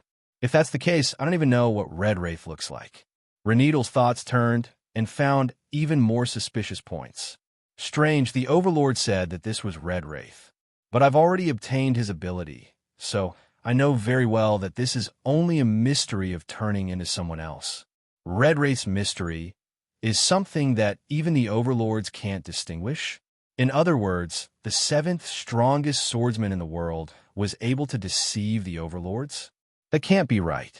The seventh strongest swordsman shouldn't have such a powerful ability. If the overlords weren't mistaken, then this person was Red Wraith. He must have been planning something by disguising himself as Wizard Rodri subordinate, but my appearance disrupted his plans. That's why Red Wraith wanted to make things difficult for me. Then who killed Red Wraith? Reneedle suddenly sensed something and turned to look at the boulder, only to see a few words carved into the boulder. Frowny face. The one who killed Red Wraith was the strongest swordsman in the world, Mara Heavenly King. A faint sword chi seeped out from the crack in the boulder, as if reminding her to pay attention. Reneedle looked at the corpse, then at the words carved on the boulder. What exactly is? Reneedle muttered, feeling like her head was about to explode.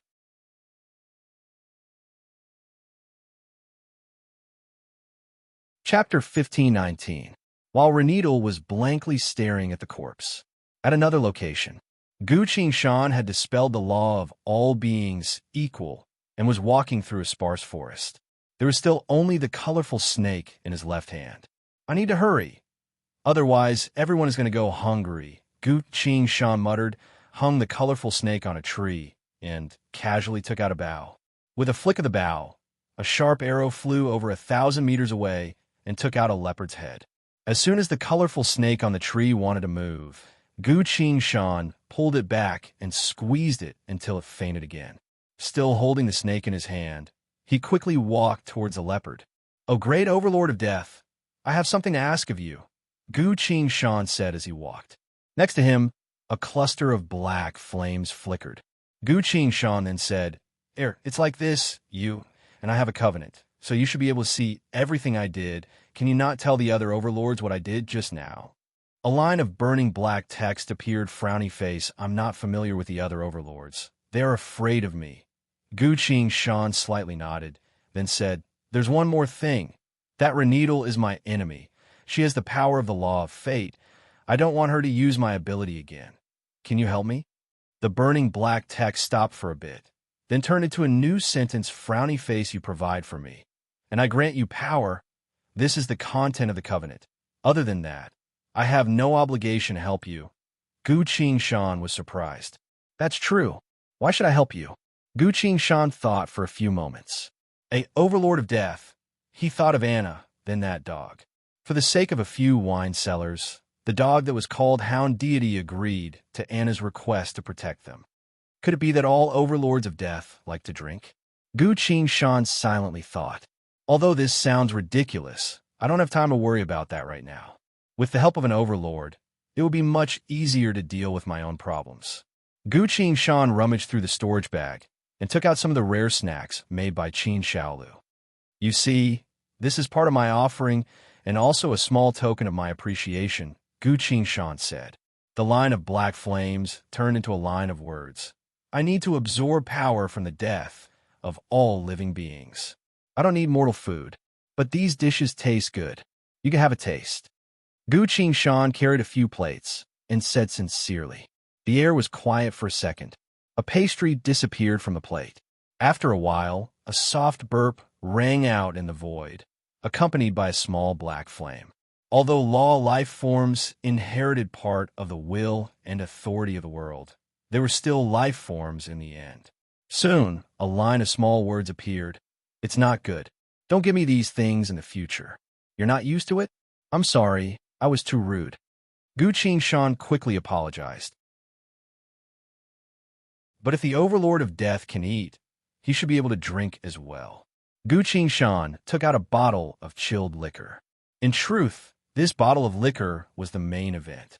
Gu Qingshan poured 2 cups of liquor and offered one of them to the black flame. "To celebrate our covenant, I offer this precious treasure to you," Gu Qingshan said. The cup didn't move. A line of text appeared in the black flame. "What is this?" Gu Qingshan was shocked. This overlord hasn't seen liquor before. I guess I was wrong. But since it had already happened, Gu Qingshan decided to give it a try and said, This isn't the same as food. It's very good. Another 2 breaths worth of time. The liquid level in the cup dropped a bit. Then the black flame surrounded the cup of liquor.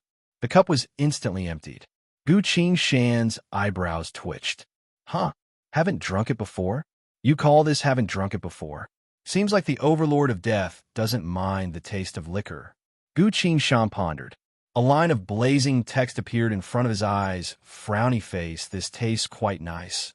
Please give me a bit more.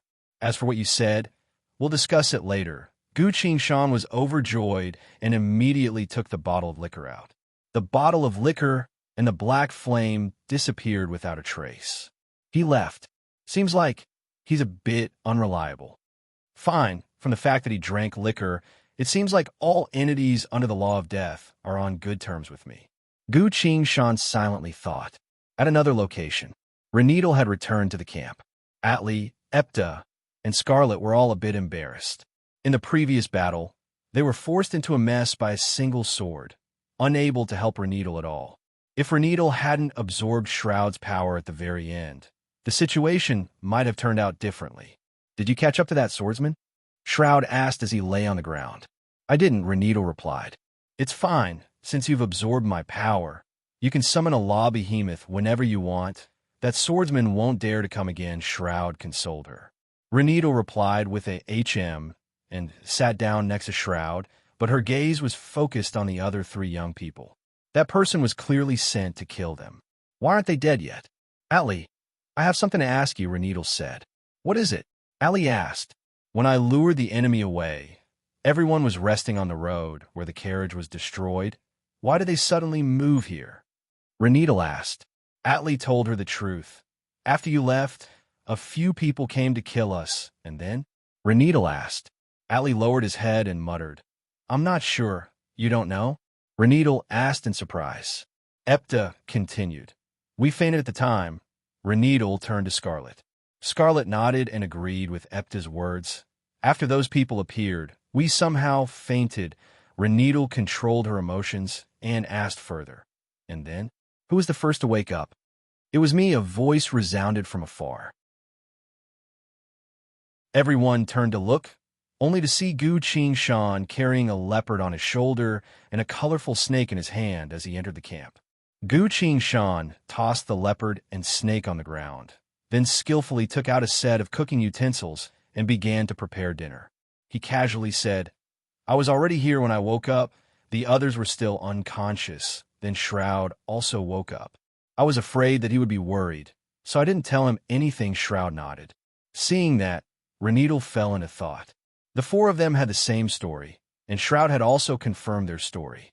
When the wizard sent people to kill them, I specifically took a look at those people. At the time, the laws couldn't be used. The young people couldn't use the power of laws, so it wouldn't have been an issue for those people to kill them. Road was the first to wake up. Among the young people here, he was the only one who was weaker than Shroud. That's understandable. Could it be that the strongest swordsman in the world, Mara, Heavenly King, really came here? He was chasing after the 7th swordsman, Red Wraith? Wait a minute. Red Wraith himself told me that he was the strongest and 7th in the world. But who can guarantee that he was telling the truth? Red Wraith has too many abilities, including acting, dancing, rapping, etc. He's clearly not a proper swordsman, so it's very likely that he's lying to me. If he's lying, Reneedle looked around, her gaze moving from one young person to another. Should I absorb all of their powers? But I've already absorbed the power of 3 people today, so I've used up too much of my power of fate. Reneedle's gaze fell onto Atli. Atli looked crestfallen. He's always been like this. Everything is written on his face. Then Epta. This little girl knows me very well, so she's focused on learning healing techniques to join a combat team. She should be fine. Scarlet. She's a smart girl. A combat support professionist is an existence that tests one's ability to adapt to the situation the most. What abilities to use when charging, what abilities to use when retreating, what abilities to use when attacking and ambushing are different. She might be able to do it. Reneedle silently released her power of fate. All of Scarlet's abilities flashed through her mind, being examined one by one. No, it's not her. Renita was a bit tired, but she also felt a bit more relaxed. She didn't bother to rest and turned her gaze towards the last person. Road. Road is an annoying guy. Other than being a good cook, he doesn't really have any good points. He should be fine as well, but for the sake of safety, under Renita's gaze, Road was cutting open the snake. He clapped his hands and said, "I can't bear to skin it alive, but I'll tell you in secret, it can indeed be used to make liquor from the void of space." The black flames descended and touched the snake's body. The snake was dead. As Renita was about to act, she recalled something and couldn't help but ask, "Road, did you use the power of death to kill the snake?" Gu Qin casually replied. "How did you gain the Overlord of Death's recognition in the first place?" Renita continued to ask. "Because I personally killed 10,000 living beings, fulfilling the minimum requirement for an Overlord," Gu Qin answered without changing her expression. 10,000? How is that possible? Renita didn't believe it. Not just her, the others didn't believe it either. There were occasional wars in the world, but they were all small-scale. Because the era of peace had lasted for too long, the overlords enjoyed this tranquility and didn't like large-scale wars, as that would involve the various laws and give them a headache. "That's right. You've always been studying with us. Where would you find the time to kill people?" Atli asked. Gu Qin pointed at the leopard on the ground, then at the snake, and replied, "I cook every day." Everyone froze. "Ah, he also cooks." Cooking means preparing ingredients. Preparing ingredients, so that's how bloody this word is. Gu Qin smiled and asked Atli, "Do you want to form a covenant with the Overlord of Death?" Atli felt a chill run down his spine when he saw the smile on his face. But the temptation of forming a covenant with the Overlord caused him to ask again. "Ah, can I?" Gu Qin glanced at the void of space and said, "I'll introduce him to the Overlord and see if he's suitable." A few moments later, a line of burning text appeared in the void of space. Frowny face, kill 30,000 living beings in one day, and you'll be able to form a covenant with me. Atli was surprised, but Road only killed 10,000, and it took him so many years to do so. The line of burning text changed and continued. Frowny face, he is the first person to form a covenant with me, so he'll receive preferential treatment. Atli was troubled and muttered, 30,000. The text continued. Yes, 30,000. You'll be able to form a covenant after that. Or, you can form a covenant with me first, then kill 30,000 living beings. If you manage to do that, the covenant will remain in effect for a long period of time. If you fail to do that, but still hold the covenant, then what? The burning black flames turned into a new line of text. I will use your death to end this test. Everyone couldn't help but fall silent as they read this. Atli shrank back from him. Renita turned to Road. The Overlord of Death's covenant is too terrifying. If I accept the covenant from him, what if this Overlord wants me to kill 30,000 living beings? If I can't, Renita shook her head unnoticeably. Fine. Since all three of us are fine, there's no need to risk my life to investigate Road. This matter was most likely a conflict between two swordsmen, and I accidentally got dragged into it. How unlucky.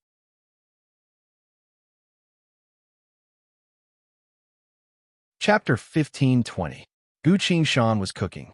His movements were quick and efficient, so it didn't take long before the meal was ready. Everyone supported Shroud up and carefully sat down under the tree. Gu Qin ladled a bowl of soup and gave it to Renita. Renita took the bowl and personally fed Shroud the soup. Epta used another healing spell, while Scarlet used several supportive spells on Shroud's body to aid his recovery. After Shroud finished one bowl, he indicated that he didn't want to eat anything else. Atli went to gather some dry grass, arranged it into a soft bed on the ground, and helped Shroud lie down. Shroud closed his eyes and began to rest. Seeing that, Gu Qin nodded. These young people are pure and kind, so they treat their companions very well. Come, we should eat something as well. Gu Qin called out to everyone. There were a few crude plates on the ground, but the food inside was still giving off a fragrant smell. Everyone had been busy for an entire night, not to mention that so many things had happened at dawn. They had been in a dangerous situation for a very long time, so it was only after smelling the food that they realized how hungry they were. Our conditions are limited, so we'll have to make do, Gu Qing said. Everyone sat down on the ground, took their utensils, and began to eat. Gu Qingshan's cooking skills were naturally top-notch. Everyone ate to their heart's content. Even Renedal had a bowl of rice and 2 bowls of soup. After all, she was only a young girl in her teens. After going through so many battles in a row, she was already at her limit. After the meal, Epta and Scarlet actively went to wash the utensils and clean up the mess. Allie stood at the top of the tree, keeping watch. When Renedal saw Shroud again, she found that he had already fallen asleep. "Road, come here. I have something to tell you," Renedal said. Gu Qingshan walked over. "What is it?" he asked. Renedal replied, "I want to hear your opinion on which direction we should go," Gu Qingshan said with a nervous expression. "That red wraith might very well catch up to us. We should leave this wasteland as soon as possible." Renedal paused. Red Wraith was already dead, killed by Mara Heavenly King. There was no need to tell these youths about this. But was he really going to look for that Heavenly King Mara?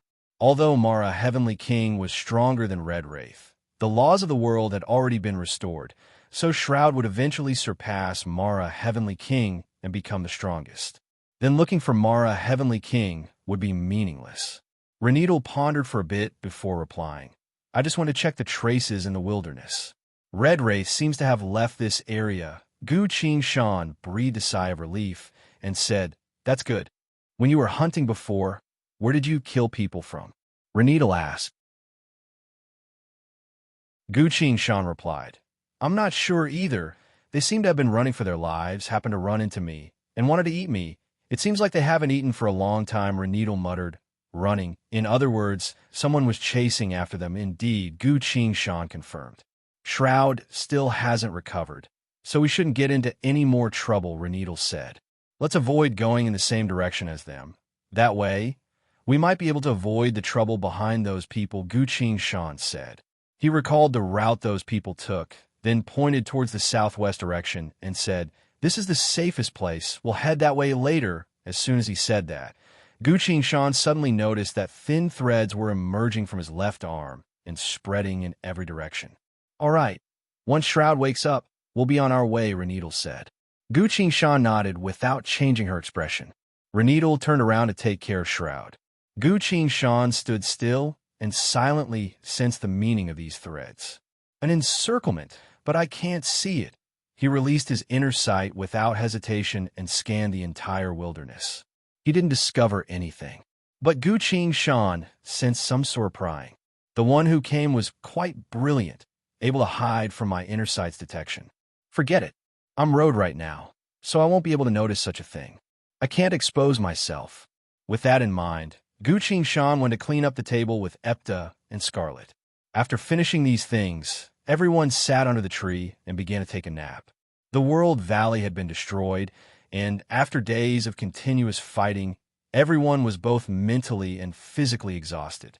No one could tell what would happen in the future, so they had to take this opportunity to replenish their stamina. A mere 15 minutes later, Atli's voice suddenly resounded from the top of the tree.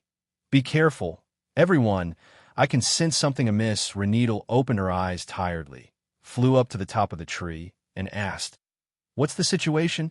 Gu Qingshan looked up with an attentive expression.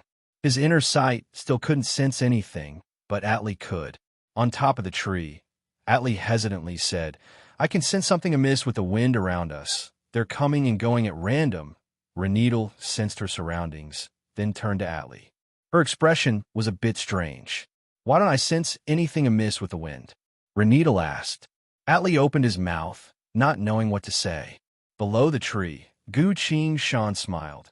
"Atli, the law of wind has accepted you. Congratulations." Atli was surprised, then overjoyed. "Are you sure?" he worriedly asked. Shroud's voice resounded. "Indeed, you need to prepare yourself. Not too long from now, an overlord might bring you into the world of laws and form a covenant with you." Sensing that something had happened, he had also woken up. Gu Qingshan told everyone, If there's a situation, let's all gather here. We'll surround Shroud. Reneedle and Atli jumped down from the tree. Epta and Scarlet also gathered around them. Guqing Shan said, Reneedle is currently using Shroud's power, so she's currently the strongest. So if anything happens, she'll be the first to attack. I'll support her and wait for the right moment. Atli and Epta protect Shroud. Scarlet, make sure to reinforce Reneedle and myself. Everyone nodded. What if a lot of people come? Atli anxiously asked. Do you think there'll be a lot of people? Guqing Shan immediately asked in return. Indeed, the wind doesn't seem to be able to reach us very well, so there should be a large number of people, Atli replied. Then we can't attack by ourselves. Everyone needs to protect Shroud.